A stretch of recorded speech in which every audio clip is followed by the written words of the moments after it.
আজ আমাকে পাত্রপক্ষ দেখতে আসবে, তাই কাজিনরা আমাকে সাজিয়ে গুছিয়ে রেখে গেছে।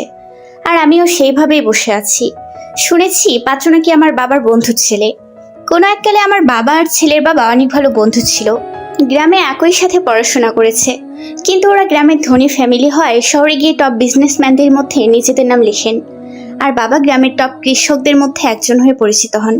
কোনো এককালে ওনাদের খুব শখ ছিল যে ওরা একে অপরের বেয়াই হবে, যার কারণে আজ আমাকে এইভাবে বসিয়ে রেখেছে। এরই মধ্যে নিতু আমার কাজিন দৌড়ে এসে আমার ঘরে ঢুকলো। আমার পাশে খাটের উপর বসে হাঁপাতে হাঁপাতে উত্তেজিত গলায় বলল, আপু, পাত্রপক্ষ এসে গেছে। এই মাত্র তাদের রাস্তায় দেখে এলাম। জানো আপু, বড় বড় গাড়ি নিয়ে এসেছে। আর ছেলে, তাকে দেখে তো প্রায় বেহুশ হওয়ার অবস্থা আমার। কি হ্যান্ডসাম গো! গ্রামের সবাই তো সেখানেই পাড়ি জমিয়েছে। বাবা আর চাচু তাদের আনতে গেছে। সবাই তোমার বরকে দেখতেই পাগল। এত ধনী কেউ আমাদের গ্রামে এসেছে, তাও আবার আমাদের বাড়িতে। এটা কি ভাবা যায়? আই এম সো এক্সাইটেড আপু। আমি এতক্ষণ হাঁ করে নিতুর কথাই শুনেছিলাম। এমনি পাগল হয়ে গেল নাকি? এমন করছে কেন?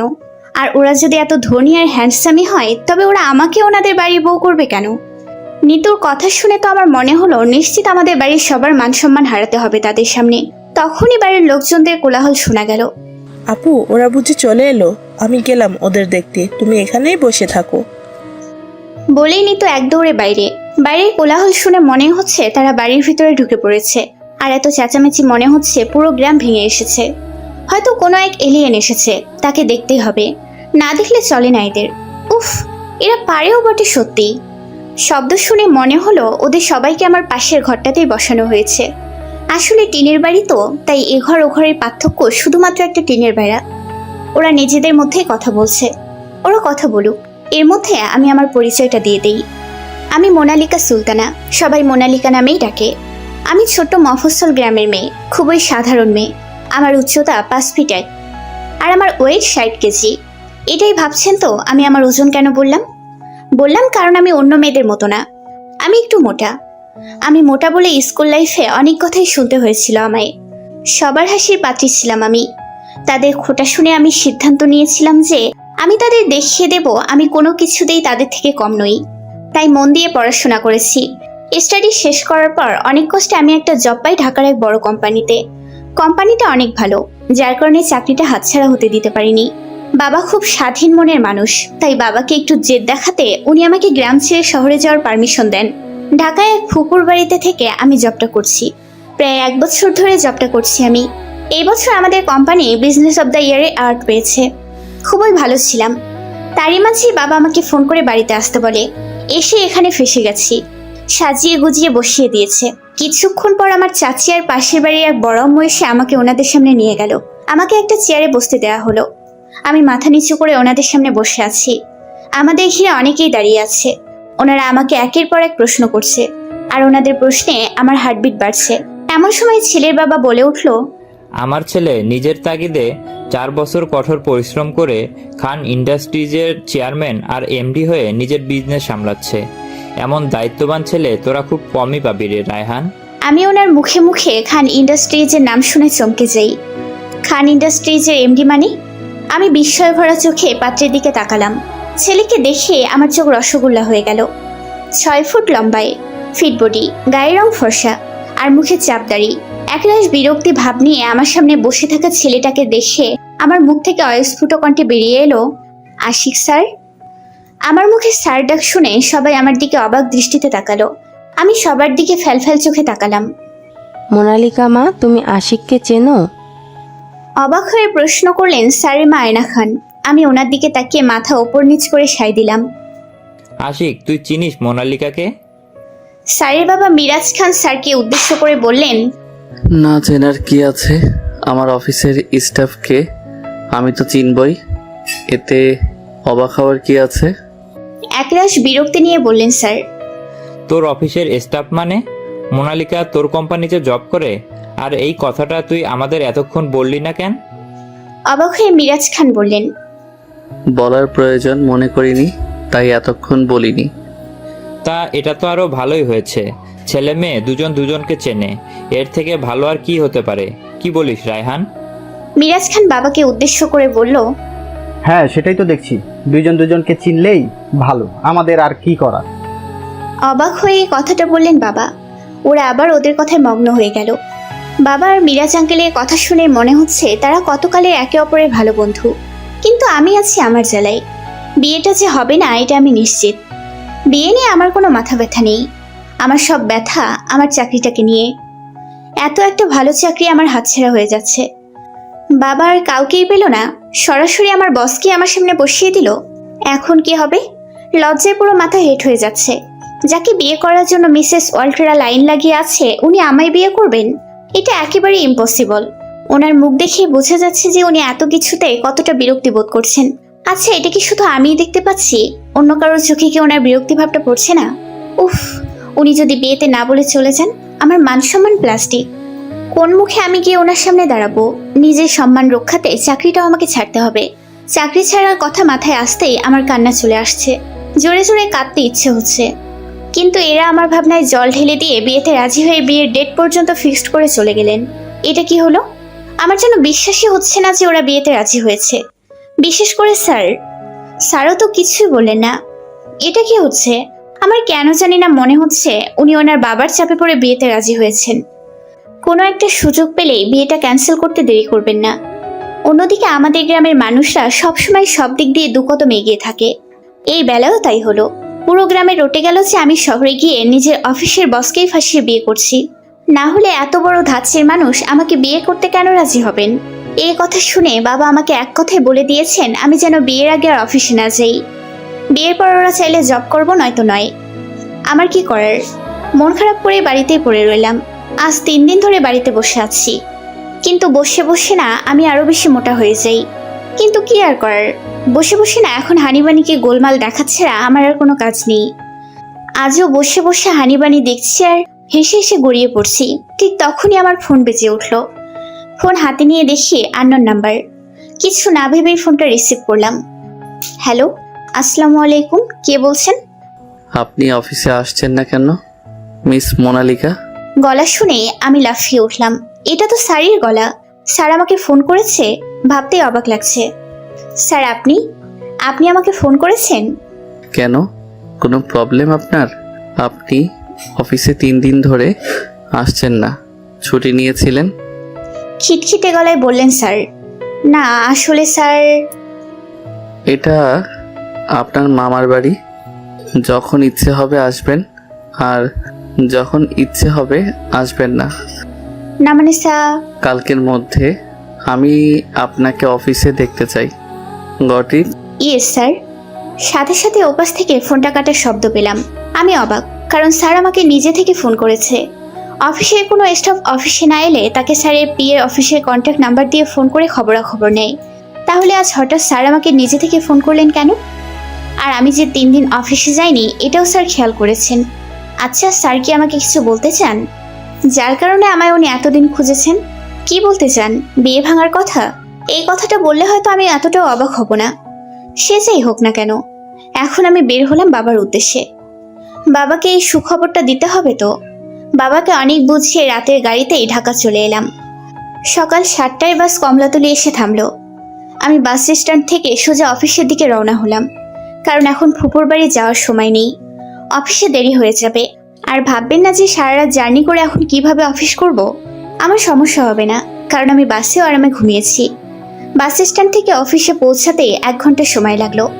আমি অফিসে এসে আমার কেবিনে ব্যাগ রেখে সোজা ওয়াশরুমে চলে গেলাম। ওখান থেকে ফ্রেশ হয়ে এসে ক্যান্টিনে গিয়ে কিছু খেয়ে এসে স্যারের সাথে দেখা করতে গেলাম। উনি আমায় অফিসে ছুটি না নিয়ে আসার জন্য কয়েকটা কড়া কথা শুনিয়ে দিলেন। আর আমার মাসিক বেতন থেকে মাইনে কাটা হলো। আমি ভেবেছিলাম স্যার হয়তো আমাকে বিয়ে নিয়ে কিছু একটা বলবেন, কিন্তু কিছুতেই কিছু না, উল্টো আমাকে 2-1 কথা শুনিয়ে দিলেন। ধুর, আমি মুখ ফুলিয়ে ওখান থেকে এসে নিজের কাজে মন দিলাম। সারাদিন কাজে বিজি ছিলাম। 3 দিনের চাপ একদিনেই পড়ে গেল। এসব নিয়ে ভাবার সময়ই পেলাম না। অফিস আওয়ার শেষে আমি সব কাগজপত্র গুছিয়ে রেখে আমার ব্যাগ নিয়ে অফিস থেকে বেরিয়ে এলাম। অফিস থেকে বেরোতেই দেখি স্যার গাড়িতে হেলান দিয়ে দাঁড়িয়ে আছেন। আমি ওনাকে উপেক্ষা করে চলে আসতে চাইলে উনি আমাকে পেছন থেকে ডাক দিলেন। মিস মোনালিকা? আমি পেছনে ঘুরে ওনার দিকে তাকিয়ে বললাম, কিছু বলবেন sir? Yes, come with me. বলেই গাড়ির দরজা খুলে দিল। আমি কিছুটা এগিয়ে গিয়ে বললাম, জি স্যার, কোথায় যাব? সেটা গেলেই দেখতে পাবেন। এখন চুপচাপ গাড়িতে বসুন। আমি আর কথা না বাড়িয়ে গাড়িতে উঠে বসলাম। উনি ড্রাইভিং সিটে বসে ড্রাইভ করতে শুরু করলেন। পুরো রাস্তা দুজনেই চুপচাপ ছিলাম। আমি ভাবছি উনি আমায় বিয়ে করবেন না বলে মেরে ফেলতে নিয়ে যাচ্ছেন না তো? সে যেখানেই যাক, তা তো গেলেই দেখা যাবে। উনি একটা ক্যাফের সামনে গাড়ি থামালেন। আমাকে নামিয়ে উনি গাড়ি পার্ক করলেন। তারপর আমাকে নিয়ে ভেতরে গিয়ে বসলেন। ওয়েটার আসলে 2টো কফির অর্ডার দিলেন। আমাকে একবার জিজ্ঞাসাও করলেন না আমি কি খাবো। আমি কফি খাই না। এটা এখন ওনাকে কিভাবে বলি? ওয়েটার কফি দিয়ে গেল। আমি কফি নিয়ে নাড়াচাড়া করছি। উনি কফিতে এক চুমুক দিয়ে বললেন, মিস মোনালিকা, আমি আপনাকে এখানে কিছু কথা বলার জন্য নিয়ে এসেছি বিয়ের ব্যাপারে। আপনি খুব অবাক হয়ে আছেন যে আমি কেন আপনাকে বিয়ে করতে রাজি হয়েছি। বিয়েটা আমি আমার ড্যাডের কথাতে করেছি। এটা শুনে আমি একদমই অবাক হলাম না। এটা হরই ছিল। আমি কোনো কথা না বলে ওনার কথা শুনতে লাগলাম। উনি আবার বললেন, ড্যাড কখনোই আমার কাছে কিছু চাইনি, সব সময় দিয়ে গেছেন। আমাদের ভালোর জন্য সারা জীবন পরিশ্রম করে গেছেন। এই প্রথমবার ড্যাড আমার কাছে কিছু চেয়েছে। আপনাকে আমাদের বাড়ির বউ হিসেবে দেখতে চেয়েছেন। বাবাকে আমি না বলতে পারিনি, তাই আমি বিয়েটা করছি। কিন্তু আমি কখনোই আপনাকে স্ত্রী হিসেবে মানতে পারবো না। এটার কারণ নিশ্চয়ই আপনার অজানা নয়।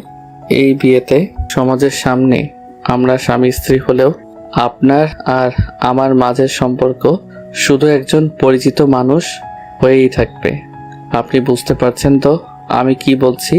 আমি আপনাকে স্ত্রীর অধিকার দিতে পারবো না। তাছাড়া আপনার অন্য কোনো অভাব থাকবে না। আপনি আপনার ইচ্ছে মতো চলাফেরা করতে পারেন। আপনি আপনার মতো আর আমি আমার মতো। কেউ কারো পার্সোনাল লাইফে ইন্টারফেয়ার করব না। আমি আমারটা আপনাকে বললাম। এরপরে আপনি কি করবেন এটা আপনার ডিসিশন। বলে উনি বসা থেকে উঠে দাঁড়ালেন। আবারও টেবিলে 2 হাত রেখে একটু ঝুঁকে দাঁত কিরমিরিয়ে বললেন, আর আপনি যে ডিসিশনটাই নিন না কেন ভেবেচিন্তে নেবেন। বিকজ আমার ড্যাড একজন হার্ট পেশেন্ট। আপনার ডিভিশনের কারণে ওনার কোনো ক্ষতি হলে আপনি ভাবতেও পারবেন না আমি আপনার সাথে কি করব। বলেই উনি আর এক মুহূর্ত দাঁড়ালেন না। আমি ওনার কথায় থ হয়ে গেছি। উনি বিয়েতে না বললেও আমি এতটা অবাক হতাম না যতটা অবাক এখন হলাম। এরকম ঘটনার জন্য একদমই প্রস্তুত ছিলাম না আমি এমন একটা সম্পর্কে কি করে যেখানে কোনো ভবিষ্যৎই নেই? না না, এটা হতে পারে না। আমি কোনো লগ্নের নায়িকা নই যে উনি যা বলবেন আমিও বোকার মতো তাই শুনবো। ওনার বাবা হার্ট পেশেন্ট, আমার বাবা তো নয়। তাই আমি আমার বাবাকে নিয়ে বিয়ে ভাঙার কথা বলতেই পারি। যেই ভাবা সেই কাজ। ফোন বের করে বাবাকে ফোন লাগালাম। কিছুক্ষণ রিং হয়ে বাবা ফোন ধরলো। হ্যালো বাবা। হ্যাঁ বল মোনালিকা, ওখানে ভালো মতো পৌঁছে গিয়েছিস তো? হ্যাঁ বাবা। বাবা, আমার একটা কথা বলার ছিল। হ্যাঁ বল না, কি বলবি? বাবা, আমি এই বিয়েটা করতে পারবো না। কি বলছিস তুই মোনালিকা? তোর মাথা ঠিক আছে? হ্যাঁ বাবা, আমি যা বলছি ঠিক বলছি। এই বিয়ে আমি করতে পারবো না। কিন্তু কেন? আশিক বাবা তোকে কিছু বলেছে? না বাবা, উনি আমায় কিচ্ছু বলেননি। এই ডিসিশনটা আমার। একবার ভাবো বাবা, ওনারা কত হাই সোসাইটিতে বিলং করে, কত বড় বড় মানুষের সাথে ওনাদের বসা ওঠা। আর আমরা সামান্য গ্রামের লোক বাবা। আমরা ওনাদের সামনে দাঁড়ালে আমাদের প্রতি মুহূর্তে মনে পড়বে যে আমরা কতটা গরিব। ওনাদের সাথে আমাদের যায় না বাবা। বিয়ে সমানে সমানে হয়, উঁচু নিচুতে নয় বাবা। মোনালিকা, তুই যা বলছিস ভেবে বলছিস তো? একবার ভাব মা, তোর বিয়ের দিন তারিখ ঠিক হয়ে গেছে। কিছুদিন পর তোর বিয়ে। গ্রামের সবাই এই কথা জানে। এখন যদি তুই বিয়ে ভাঙতে বলিস তাহলে আমার মান সম্মানের কি হবে? আমি মানুষকে মুখ দেখাবো কি করে? তুই তো জানিস এখানকার মানুষ কেমন, একটা ছেড়ে আরেকটা বলে। আচ্ছা তুই ওদের কথা ছাড়, তোর মিরাজ আঙ্কেল, ওর কি হবে? আমি ওকে কথা দিয়েছি, আমি ওর সামনে দাঁড়াবো কি করে? আমাদের বন্ধুত্বেও দাগ লেগে যাবে মোনালিকা। আর আমি যতদূর মিরাজকে চিনি, ও কখনোই ওপর নিচ বাছাই করে না। করলে নিজে থেকে তোকে বাড়ির বউ বানানোর জন্য আমাকে বলতো না। মোনালিকা, এখনো সময় আছে, ভাব। আমার মান সম্মান এভাবে ধুলোয় মিশিয়ে দিস না। বাবা, আমি তোমাকে একটু পর ফোন করছি। বলেই ফোনটা কেটে দিলাম।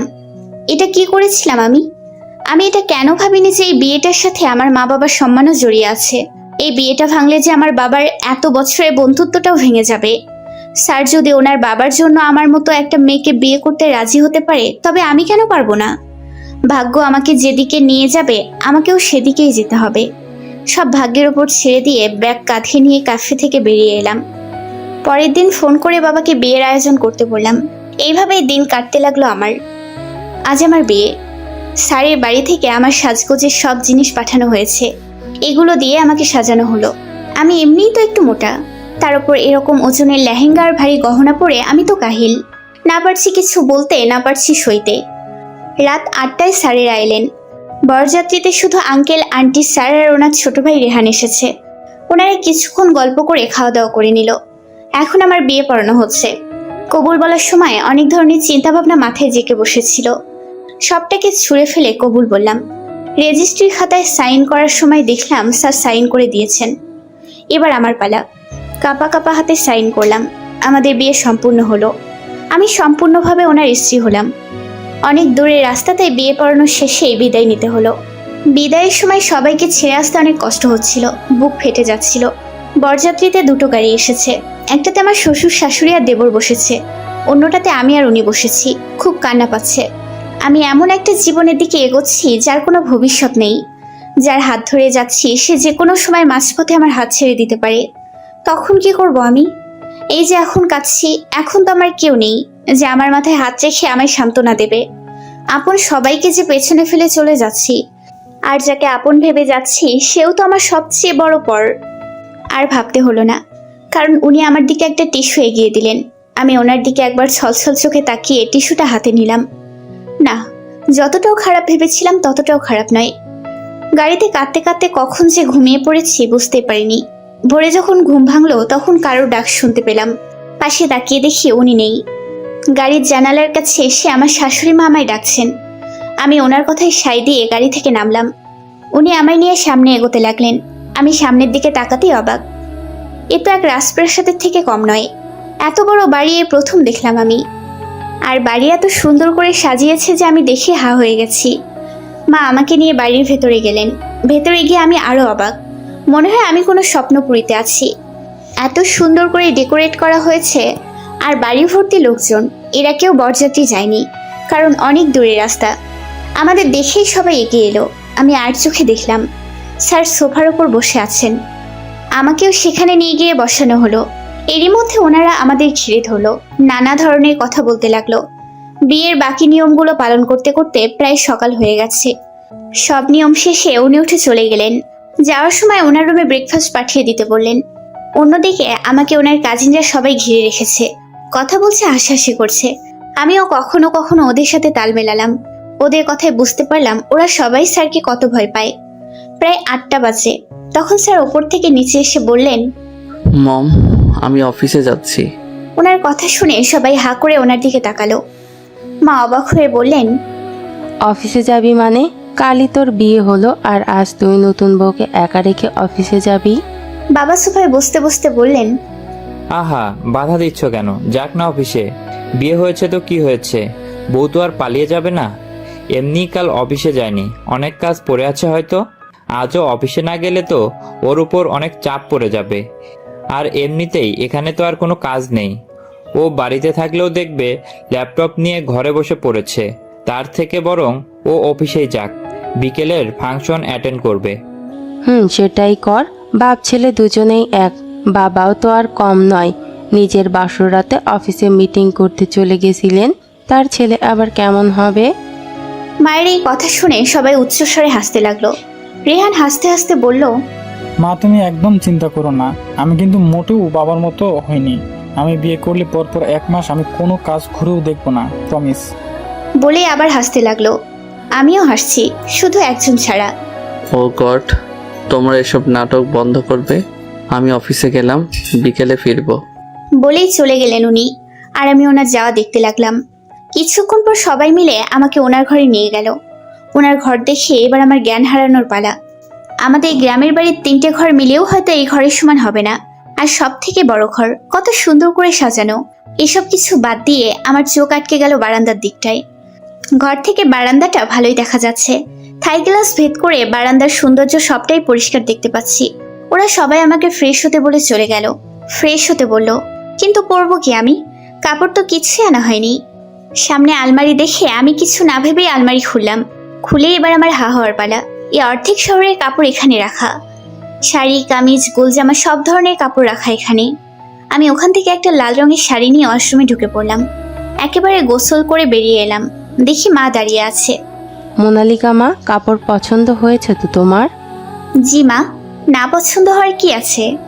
সবগুলোই আমি পছন্দ করেছি। আচ্ছা ঠিক আছে, তোমার নিশ্চয়ই খিদে পেয়েছে, খাবার এনেছি, খেয়ে নাও কেমন? আমার বাইরে অনেক কাজ পড়ে আছে গো, আমি গেলাম, তুমি খেয়ে নিও। বলেই মা চলে গেলেন। আমি রুমের চারদিক ভালো করে দেখে বিছানায় গিয়ে শুয়ে পড়লাম। খিদে নেই তাই না খেয়ে শুয়ে পড়েছি। শুয়ে থাকতে থাকতে কখন যে ঘুমিয়ে গেছি খেয়ালই নেই। ঘুমের ঘরে মনে হলো কেউ আমার সামনে এসে দাঁড়ালো। চোখ খুলে দেখি মা অগ্নিমূর্তি হয়ে দাঁড়িয়ে আছে। আমি মাকে দেখে শোয়া থেকে উঠে বসলাম। মা আপনি? হ্যাঁ আমি। তুমি কি গো মোনালিকা, তোমাকে আমি সেই কখন খাবার দিয়ে গেছি আর তুমি না খেয়েই শুয়ে পড়েছো? মা আসলে আমার খিদে ছিল না তাই। থাক আর বলতে হবে না, আমারই ভুল ছিল, তুমি যাও গিয়ে ফ্রেশ হয়ে এসো।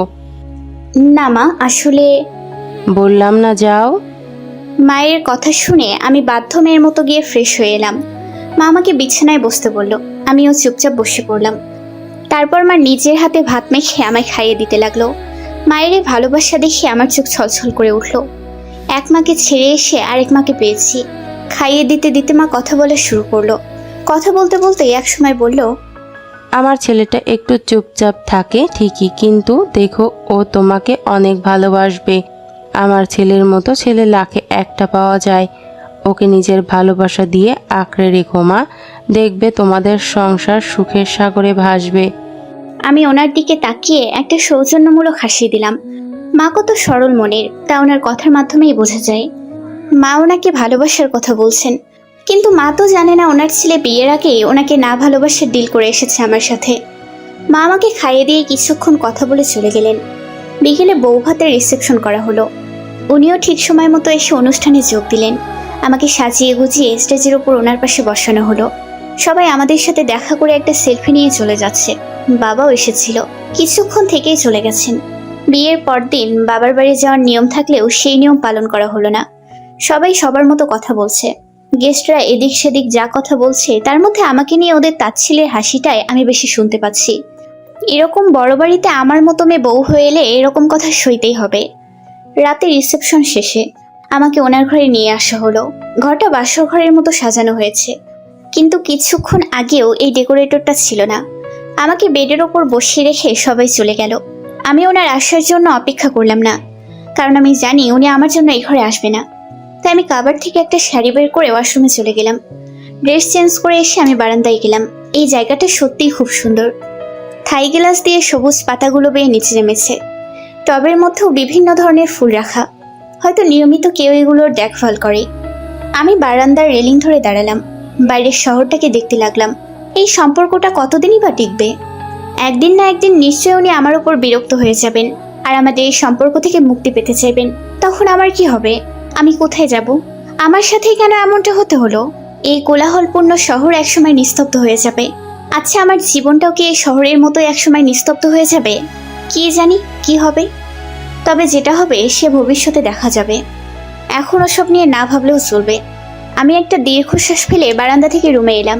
দেখে উনি ওয়াশরুম থেকে একটা ট্রাউজার আর একটা টি শার্ট পরে বের হচ্ছেন। আমাকে দেখে বললেন, আজকের দিনটা এখানেই অ্যাডজাস্ট করে নিন, কাল থেকে আর অসুবিধা হবে না।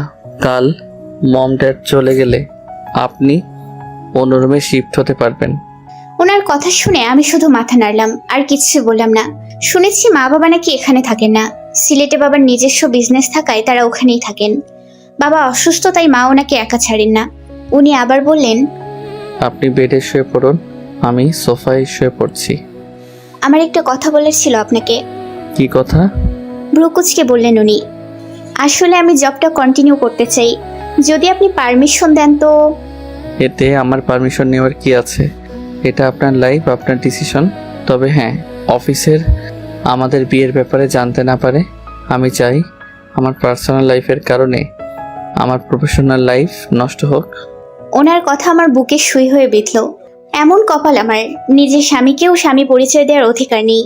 কি আর করার, আমি চুপচাপ গিয়ে শুয়ে পড়লাম। উনিও কম্বল মুড়ি দিয়ে সোফায় শুয়ে পড়লেন। সারা রাত এপাশ ওপাশ করেছি, কিছুতেই ঘুম আসছিল না। বিভিন্ন ধরনের চিন্তা মাথায় ভর করেছিল। অনেক কষ্টে শেষ রাতে একটু ঘুম পেল, কিন্তু আজানের শব্দে ঘুম ভেঙে গেল। আমি উঠে ফ্রেশ হয়ে এসে কাবার থেকে জায়নামাজ খুঁজে নামাজ পড়লাম। নামাজ পড়ে আবার গিয়ে শুয়ে পড়লাম। কিছুক্ষণ পর টের পেলাম উনি উঠে ওয়াশরুমে গেলেন।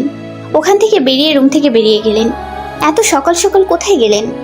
আমিও আর দেরি না করে নিচে নেমে এলাম। দেখি মা রান্নাঘরে ব্রেকফাস্ট তৈরি করছেন। আমি গিয়ে মাকে সাহায্য করতে লাগলাম। মা বাধা দিলেও আমি জোর করেই মাকে সাহায্য করলাম। মা আর আমার অনেক গল্প করাও হলো। ব্রেকফাস্ট তৈরি, আমরা সব ডাইনিং টেবিলে গুছিয়ে রেখে গল্প করতে লাগলাম। প্রায় 7টার দিক দেখি স্যার বাড়ি ফিরলেন। ওনার ড্রেস দেখে মনে হচ্ছে উনি জগিংয়ে গেছিলেন। ওনাকে আসতে দেখে মা রান্নাঘর থেকে গ্রিন টি এনে আমার হাতে দিয়ে ওনাকে দিয়ে আসতে বললেন। উনি জগিংয়ের পর গ্রিন টি খেতে পছন্দ করেন। আমি মায়ের হাত থেকে কাপ নিয়ে সোজা রুমে আসি। রুমে এসে দেখি কেউ নেই, হয়তো ওয়াশরুমে। তাই আমি গ্রিন টি টেবিলের উপর রেখেই চলে এলাম। কিছুক্ষণ পর বাবা রেহান এসে ডাইনিং টেবিলে বসলো। তার কিছুক্ষণ পর উনিও চলে এলেন। সবাই একসাথে ব্রেকফাস্ট করলাম। ব্রেকফাস্ট শেষে সবাই সবার রুমে চলে গেলেন। আমি মাকে টেবিল গোছাতে হেল্প করতে লাগলাম। দেখি উনি রেডি হয়ে অফিসে চলে গেলেন। আর আমি মা বাবা রেহানের সাথে সময় কাটালাম। ওদের সাথে সময়টা ভালোই কাটলো। রেহান তো আমায় নিজের বড় বোন মেনেই নিয়েছে। বিকেলে স্যার বাড়ি ফিরলে মা বাবা রেহান সবাই সিলেটে যাওয়ার জন্য বেরিয়ে পড়লো। রেহান সিলেটের এক হোস্টেলে থেকে পড়াশোনা করে। আমি মাকে থাকতে বললেও উনি বললেন বাবার নাকি একটা কাজ পড়ে গেছে, তাই ওনাদের যেতেই হবে। স্যার ওনাদের এগিয়ে দিয়ে এলো। আমি ততক্ষণে বাড়িটা ঘুরে দেখতে লাগলাম। আসার পর থেকে বাড়িটা ভালো করে দেখাই হয়নি। এত বড় বাড়িতে এখন স্যার আর আমি একা থাকবো, আর কিছু সার্ভেন্ট। ভাবতেই কেমন ভয় লাগছে। স্যার যদি আমাকে মেরে ফেলে এই বাড়িতে পুঁতে দেয় তখন কি হবে? এসব ভাবতে ভাবতেই স্যার চলে এলেন। আমাকে আমার জিনিসপত্র নিয়ে অন্য ঘরে যেতে বললেন, আর কাল থেকে অফিস জয়েন করতে বললেন। আমি আমার সব জিনিসপত্র নিয়ে ওনার পাশের রুমটায় চলে এলাম। পরের দিন অফিসেও গেলাম। অফিসে উনি আমার সাথে এমন বিহেভ করে যেন অফিসের বাইরে ওনার সাথে আমার কোনো সম্পর্কই নেই। এভাবেই সময় কাটতে লাগলো। সময় দিনে দিন সপ্তাহে, আর সপ্তাহ মাসে পরিণত হলো। আজ 6 মাস আমাদের বিয়ের। আজ পর্যন্ত আমাদের সম্পর্কে কোনো উন্নতি হয়নি। কোনো প্রয়োজন ছাড়া আমরা একে অপরের সাথে কথা বলি না। উনি ওনার মতো, তো আমি আমার মতো চলি। এখন ওনার থেকে আমার কোনো এক্সপেকটেশনও নেই। এখনো অফিসে কেউ জানে না আমাদের বিয়ের ব্যাপারে। শুধু জানে আমি বিবাহিতা, আর স্যারও বিবাহিতা। এর বেশি কেউ কিচ্ছু জানে না। এত মাসে বদলেছে তো শুধু একটা জিনিস, সেটা হলো আমি এখন আর ওনার অফিসের সামান্য স্টাফ নই। আমি ওনার পিএ। এটা অবশ্য বাবার কেরামতি। বাবার জোড়াজুড়িতেই উনি আমাকে ওনার পিএর পারমিশনটা দেন। তাও আমাকে আগে আমার যোগ্যতা প্রমাণ করতে হয়েছে। তারপর এখন সবসময় আমাকে ওনার আগে পিছিয়ে ঘুরতে হয়, যেমন এখন ঘুরছি। উনি কনফারেন্স রুম থেকে মিটিং শেষ করে নিজের কেবিনে যাচ্ছেন, আর আমি ওনার পিছু পিছু ফাইল আর কলম নিয়ে। উনি কেবিনে গিয়ে নিজের চেয়ারে বসতে বসতে বললেন, মিসেস মোনালিকা হিলির যে প্রজেক্টের ফাইলটা আপনার কাছে আছে, ওটা ভালো করে চেক করে আমাকে দিয়ে যান। Okay sir. আর কানাডার যে ক্লায়েন্টসরা এসেছে তাদের সাথে আজ 6টায় মিটিং ফিক্স করুন। Okay sir. বলেই চলে আসতে যাব, তখনই স্যার আবার ডাকলেন। মিসেস মোনালিকা। আমি ঘুরে দাঁড়ালাম। Yes sir. মিস্টার প্রদীপকে আমার কেবিনে আসতে বলুন। Okay sir. বলেই চলে আসবো, আবার স্যারের ডাক পড়লো। মিসেস মোনালিকা, আমার মনে হয় আপনার এখান থেকে যাওয়ার একটু বেশি তাড়া। আমি দাঁড়িয়ে পড়লাম। কই না তো স্যার। তবে এত তাড়া করে কোথায় যাচ্ছেন? আমি কি আপনাকে যেতে বলেছি? না না না তো স্যার, আসলে। আমার জন্য 1 কাপ কফি নিয়ে আসুন। Okay sir. আর কিছু? এবার স্যার আমার দিকে তাকালেন। No Mrs Monalika. আমি ওনার কেবিন থেকে বেরিয়ে এলাম। উফ, হাত ছেড়ে বাঁচলাম। না জানি কেন ওনার কেবিনে থাকলে আমার দম বন্ধ হয়ে আসে। আমি স্বস্তির নিঃশ্বাস নিয়ে কফি আনতে গেলাম। যাওয়ার আগে প্রদীপ স্যারকে স্যারের কেবিনে যেতে বললাম। প্রদীপ স্যার স্যারের ম্যানেজার। আমি কফি এনে স্যারকে দিয়ে কেবিন থেকে বেরিয়ে আমার কেবিনে ঢুকলাম। কানাডার ক্লায়েন্টসদের ইমেইল করে মিটিংয়ের সময় জানিয়ে দিলাম। এরপর হিলির ফাইল খুঁজে নিয়ে ওটাতে চোখ বুঝতে লাগলাম। কিছুক্ষণ পর একটা ইমেইলে রিপ্লাই এলো। আমি ওটা স্যারের অ্যাকাউন্টে সেন্ড করে দিলাম। আবার ফাইলে চোখ দিলাম। এমন সময় কেউ আমার দরজায় নক করলো। May I come in madam? আমি না দেখে বললাম, কাম ইন। আমি কি এখানে বসতে পারি ম্যাডাম? এবার আমি মাথা উপরে তুলে বললাম, নিলয়, তুমি মজা বন্ধ করবে? বারে, আমি আবার কি করলাম? ম্যাডাম কাজে এতটাই বিজি যে আমার দিকে তাকানোর সময়ই নেই। তেমন কিছুই না, আমি জাস্ট ফাইলটা দেখছিলাম। ওহ মোনালিকা, সবসময় কাজ কাজ করো কেন? একটু আমাকেও সময় দাও, আমাকেও একটু ফ্লার্ট করার সময় দাও। আচ্ছা নিলয় বাবু, এখন তাহলে আমায় ফ্ল্যাট করতে এসেছেন? ধরে নিতে পারো সেটাই। তো এখন যদি আপনি আমাকে ফ্ল্যাট করেন, তবে আপনার এই টিনা মিনা রিনা এসবের কি হবে? ওরা তো সবাই আছেই, ওরা আমার গার্লফ্রেন্ড বলে কথা। বলেই হাসতে লাগলো নিলয়। আমি ওর সাথে তাল মিলিয়ে হাসতে লাগলাম। ঠিক তখনই আমার টেবিলে থাকা কন্ট্যাক্ট ফোন বেজে উঠল। দেখো, হয়তো আশিক স্যার ফোন করেছে।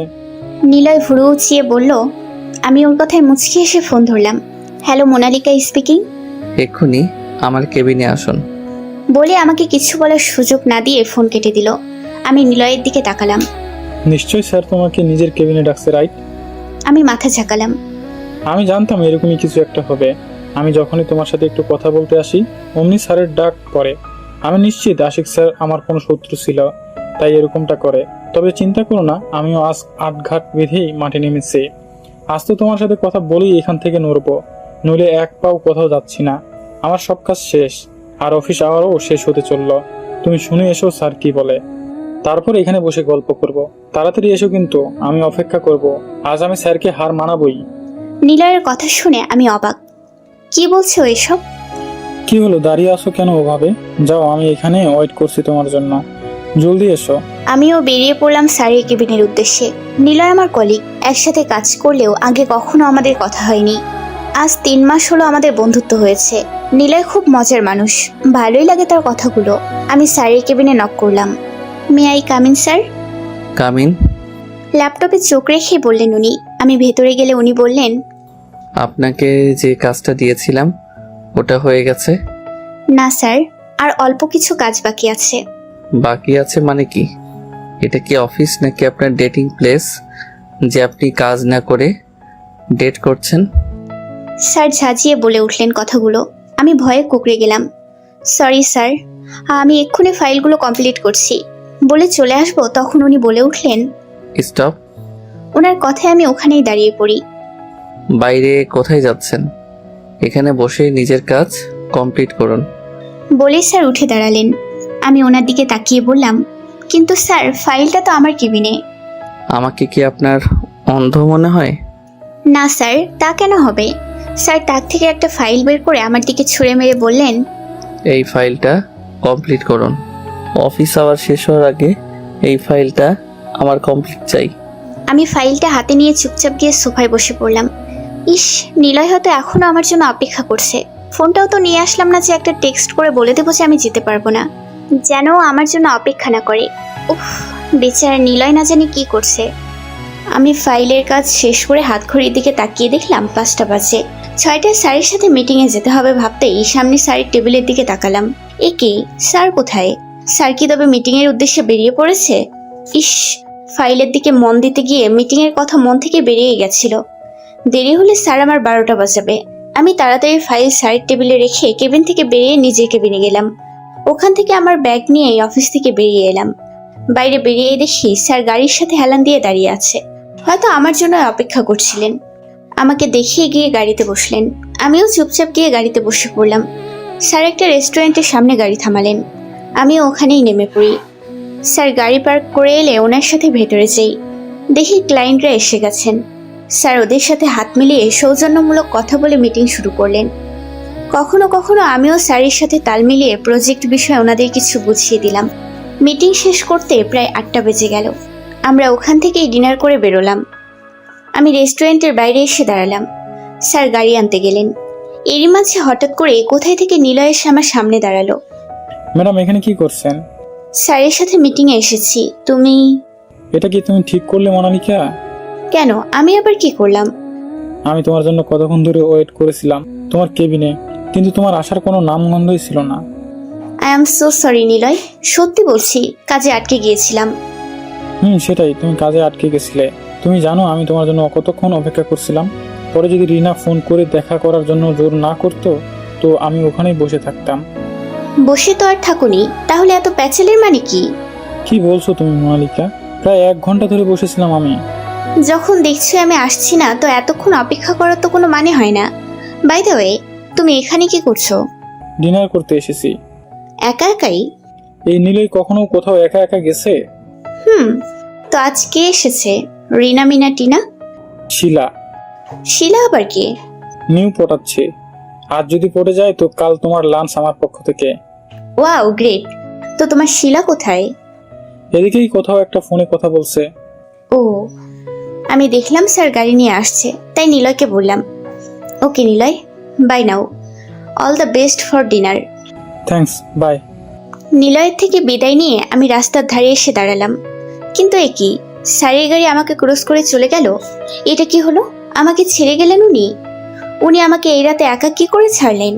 এখন আমায় একা একা বাড়ি ফিরতে হবে। আমি একটা ট্যাক্সি ভাড়া করলাম। সত্যি আমার খুব রাগ হচ্ছে। যখন নিয়ে যাবেন না, তখন নিয়ে এলেন কেন? একা একাই তো আসতে পারতাম। আর এমনিতে ওনার গাড়িতে চড়ার আমার কোনো শখ নেই। এই মিটিংয়ে আসতে যাতে সেজন্য তো উনি নিজেই আমাকে ওনার সাথে যেতে বলেন, আবার নিয়েও আসেন। তবে আজ কি হলো যে আমাকে ছেড়েই চলে এলেন? গেছে যাক, তাতে আমার কি? এমনিতে ওনার আমার কোনো এক্সপেকটেশন নেই। উনি কি করে না করে সেটা ওনার ব্যাপার। আমার কোনো ইন্টারেস্ট নেই ওনার বিষয়ে মাথা ঘামানোর। বাড়ি পৌঁছে আমি গাড়ি ভাড়া মিটিয়ে সোজা নিজের রুমে চলে এলাম। ফ্রেশ হয়ে নিচে এসে টিভি দেখতে বসলাম। আর আমার টিভি দেখা মানে হানিবানি। হানিবানি দেখতে দেখতে মনটা বেশ ফুরফুরে হয়ে গেল। এমন সময় মনে হলো কেউ আমায় দেখছে। আমি সিঁড়ির উপরে তাকালাম, কই কেউই তো নেই। আমি আর দেরি না করে টিভি অফ করে দিয়ে ওপরে চলে এলাম। সকালে উঠে ব্রেকফাস্ট বানাচ্ছি, তখন দেখি উনি জগিং করে ফিরলেন। আমি ওনার রুমে গিয়ে গ্রিন টি দিয়ে এলাম। উনি ওয়াশরুমে। আমি নিচে নেমে ব্রেকফাস্ট করে ওনার জন্য ডাইনিং টেবিলে খাবার সাজিয়ে রেখে রেডি হয়ে অফিসের জন্য বেরিয়ে পড়লাম। আমি ওনার প্রিয় হওয়ার কারণে ওনার আগে আমায় অফিসে পৌঁছাতে হয়। আমি অফিসে এসে ওনার কেবিনের সবকিছু ঠিক করে গিয়ে নিজের কেবিনে বসে কাজ করতে শুরু করলাম। কিছুক্ষণ পর স্যার এলে আমি ওনার কেবিনে গিয়ে ওনার সাথে কাজ করতে লাগলাম। স্যারের কাজ শেষ হলে আমি আবার কেবিনে চলে আসি। কিছুক্ষণ পর নিলয় আমার কেবিনে আসে। মনালিকা, আজ আমার পক্ষ থেকে লাঞ্চের ট্রিট রইল, ওকে? কেন, শিলা পটে গেছে নাকি? ল্যাপটপের দিকে তাকিয়ে বললাম। কাল ডিনারেই কাজ হয়ে গেছে, সেটার জন্যই ট্রিট। আজ কিন্তু একসাথে লাঞ্চ করব, ওকে? ওকে, ডান। নিলয় চলে গেল। আমি আমার কাজে মন দিলাম। দুপুরে লাঞ্চ টাইমে কাজ বন্ধ করে উঠে কেবিন থেকে বেরোবো, তখনই আমার টেবিলের টেলিফোন বেজে উঠল। আমি ধরার সাথে সাথে ওপাশ থেকে বলল, এক্ষুনি আমার কেবিনে আসুন। বলেই স্যার ফোন কেটে দিলেন। এখন আবার কেন ডাকছে ভাবতে ভাবতে ওনার কেবিনে নক করলাম।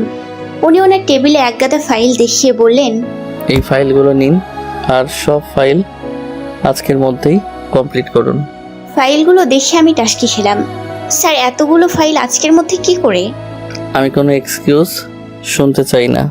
সবগুলো আজকে কমপ্লিট চাই, মানে আজকেই got it, now get lost. ওনার কথা শুনে আমার এত রাগ হলো যে বলার মতো না। আমি কোনো কথা না বলে ফাইল নিয়ে নিজের কেবিনে চলে এলাম। এখন এই খাটাসটার জন্য দুপুরে খেতেও পারবো না, খেতে গেলেই দেরি হয়ে যাবে। তারপর আবার কি না কথা শোনায়। তার থেকে বরং চুপচাপ কাজ করাই বেটার। ব্যাগ থেকে একটা চিপসের প্যাকেট বের করে খেতে খেতে নিজের কাছে মন দিলাম। কিছুক্ষণ পর নিলয় এলো। What is this Monalika? তোমাকে আমি বললাম আজ একসাথে লাঞ্চ করব, আর তুমি এখনো কাজ নিয়েই পড়ে আছো। নিলয়, আই এম সরি, আজ লাঞ্চে যেতে পারবো না, অনেকগুলো কাজ আছে। বাট মোনালিকা। নিলয়, প্লিজ জোর করো না। নিলয় রেখে চলে গেল, কিন্তু আমার কিছুই করার নেই। এতগুলো ফাইল পড়ে থাকতে দেখলে খিদে এমনিতেই হারাম হয়ে যায়। আমি আমার কাছে মন দেই। কাজ করতে করতে আমার সময়ের খেয়ালই নেই। আমার চোখ লেগে আসছে, কিছুতেই খোলা রাখতে পারছি না। কাজ করতে করতে টেবিলের ওপর ঢলে পড়লাম। আর কোনো হুঁশ নেই। কারোর ডাকে আমার ঘুম ভাঙলো। মিসেস মোনালিকা। আমি ডাক শুনে চোখ খুলে সামনে তাকাতেই দেখি স্যার দাঁড়িয়ে আছে। স্যারকে কেমন জানি দেখাচ্ছে। এলোমেলো চুল, বুক শার্টের বোতাম খোলা, চোখে মুখে চিন্তার ছাপ। আমি স্যারকে এইভাবে দেখে জিজ্ঞাসা করলাম, স্যার আপনি এখানে এইভাবে? কি হয়েছে স্যার? স্যার উত্তেজিত কণ্ঠে বললেন, আপনি এত রাতে এখানে কি করছেন? এত রাতে মানে কটা বাজে? স্যার আমার কথা শুনে যে রেগে গেল তা ওনার মুখ দেখিয়ে বোঝা গেল। আমি আমার হাত ঘড়ির দিকে তাকিয়ে চমকে চেয়ার ছেড়ে উঠে দাঁড়ালাম। রাত 11:30। আমি এতক্ষণ অফিসে কি করছিলাম? বাইরে তাকিয়ে দেখলাম পুরো অফিস অন্ধকার, শুধু আমার কেবিন ছাড়া। আমি স্যারের কাছে গিয়ে বললাম, সরি স্যার, আমি সত্যিই বুঝতে পারিনি যে এতটা রাত হয়ে গেছে। কাজ করতে করতে কখন যে চোখ লেগে গেছে আর বলতে পারলাম না। উনি আমার 2 বাহু ধরে নিয়ে গিয়ে দেয়ালে ঠেকিয়ে দাঁতে দাঁত চিপে বলল, তোমার কি মিনিমাম কমন সেন্সটুকু বলতে কিছু নেই? এতটা কেয়ারলেস কি করে হতে পারো তুমি? জানো আমি কতটা ভয় পেয়ে গেছিলাম, কোথায় কোথায় না খুঁজেছি তোমাকে, আর তুমি এখানে আরামে ঘুমোচ্ছিলে। Wow, great. আমার ওনার মুখে তুমি কথাটা শুনে পেটের মাঝে গুদগুদি হওয়ার মতো কিছু একটা হয়ে গেল। উনি আমায় তুমি বলছেন, আমার যেন বিশ্বাসই হচ্ছে না। আমি ওনার কথা শুনে কথা বলার ভাষা হারিয়ে ফেলেছি। তবুও কোনো মতে নিজেকে সামলে বললাম, সরি স্যার, আর এরকমটা হবে না। হয়েছে হয়েছে তোমার সরি বলা। এখন বাড়ি যাবে নাকি এখানেই বাকি রাতটা কাটাবে? নো স্যার, চলুন। মাথা নিচু করে বললাম আমি। উনি আমায় ছেড়ে দিয়ে চলে গেলেন। আমি ওনার পিছু পিছু গেলাম। আমার জন্য গাড়ির দরজা খুলে দিলেন উনি। আমি চুপচাপ গাড়িতে গিয়ে বসলাম।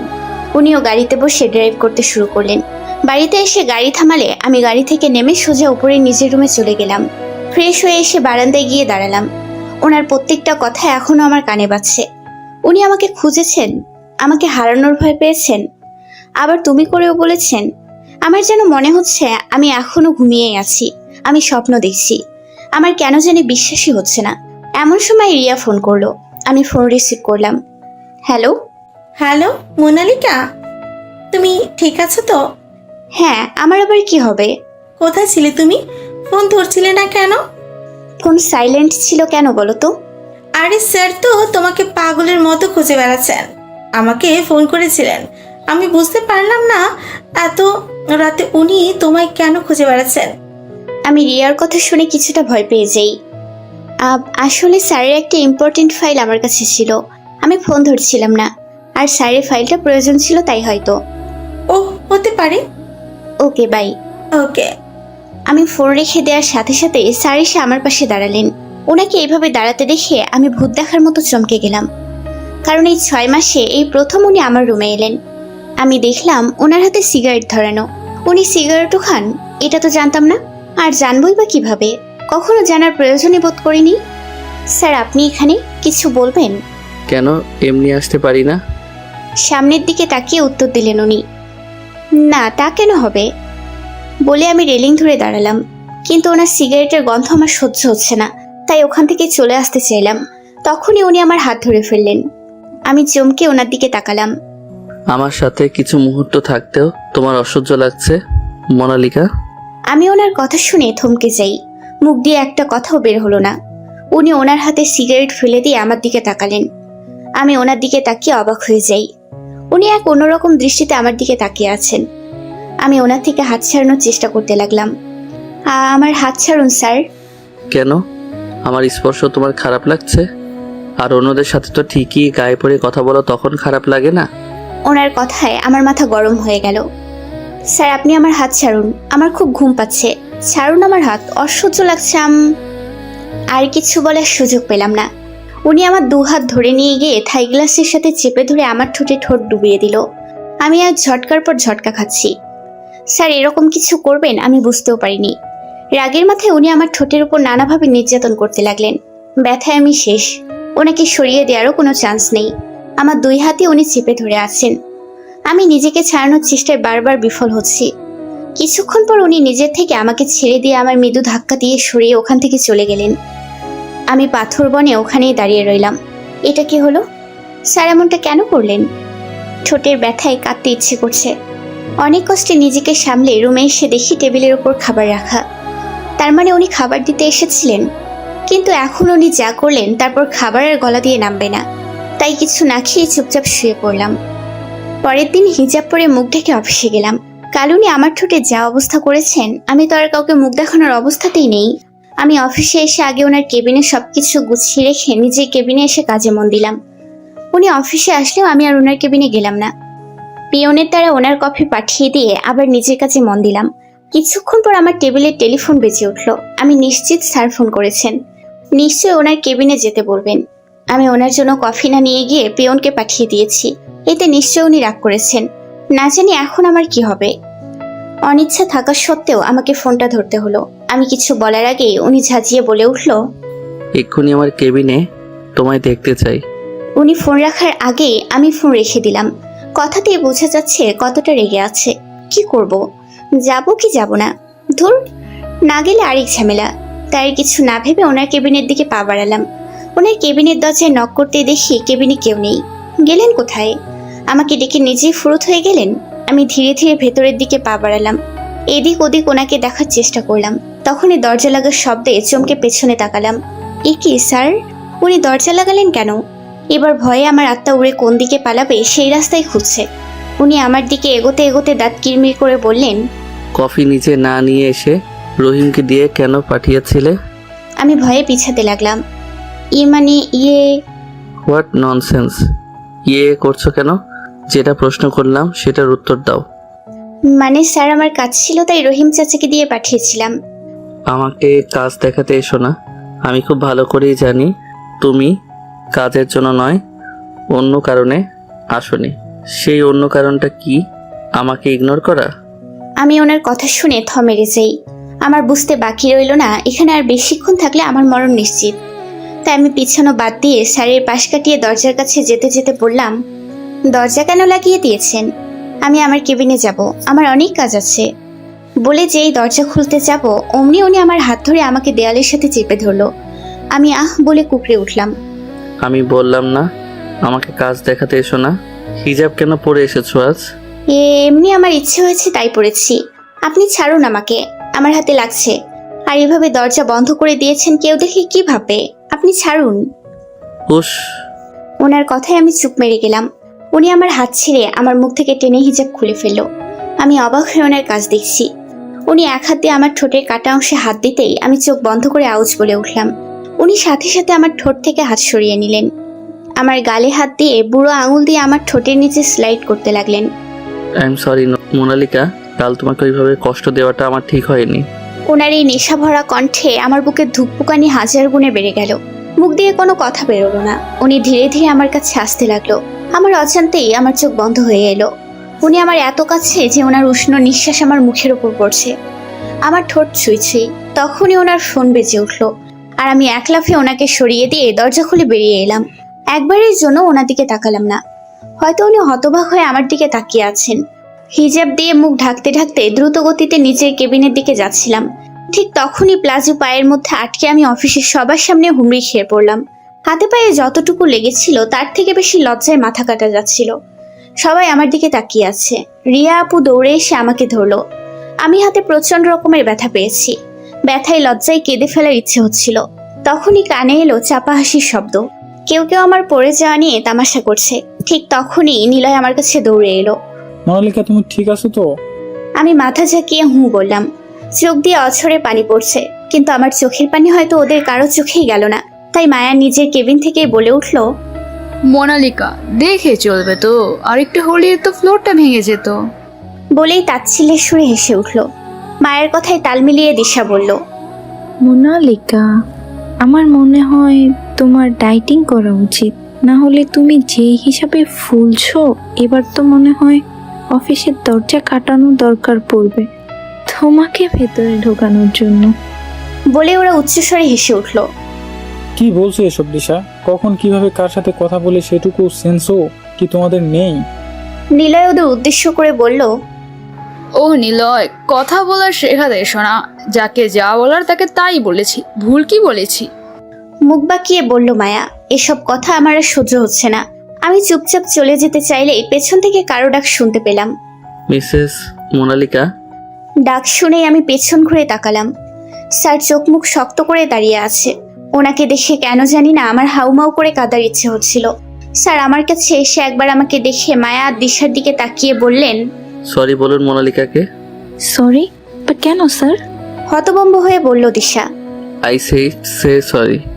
ওনার হুঙ্কারে পুরো অফিস থমকে গেল। সবাই ভয়ে কুকড়ে গেল। মায়া আর দিশা ভয় পেয়ে মাথা নিচু করে আমাকে বলল, I am sorry Monalika. Now get lost for my office. দাঁতে দাঁত চেপে বললেন স্যার। এবার দিশা অবাকের চরম সীমায় পৌঁছে বলল, অফিস থেকে বেরিয়ে যাব মানে? স্যার কি বলছেন এসব? যারা কাউকে সম্মান দিয়ে কথা বলতে জানে না, আমি তাদের আমার অফিসে দেখতে চাই না। ভালো কথায় চলে যাও, নয়তো সিকিউরিটি ডেকে ঘাড় ধাক্কা দিয়ে বের করে দেব।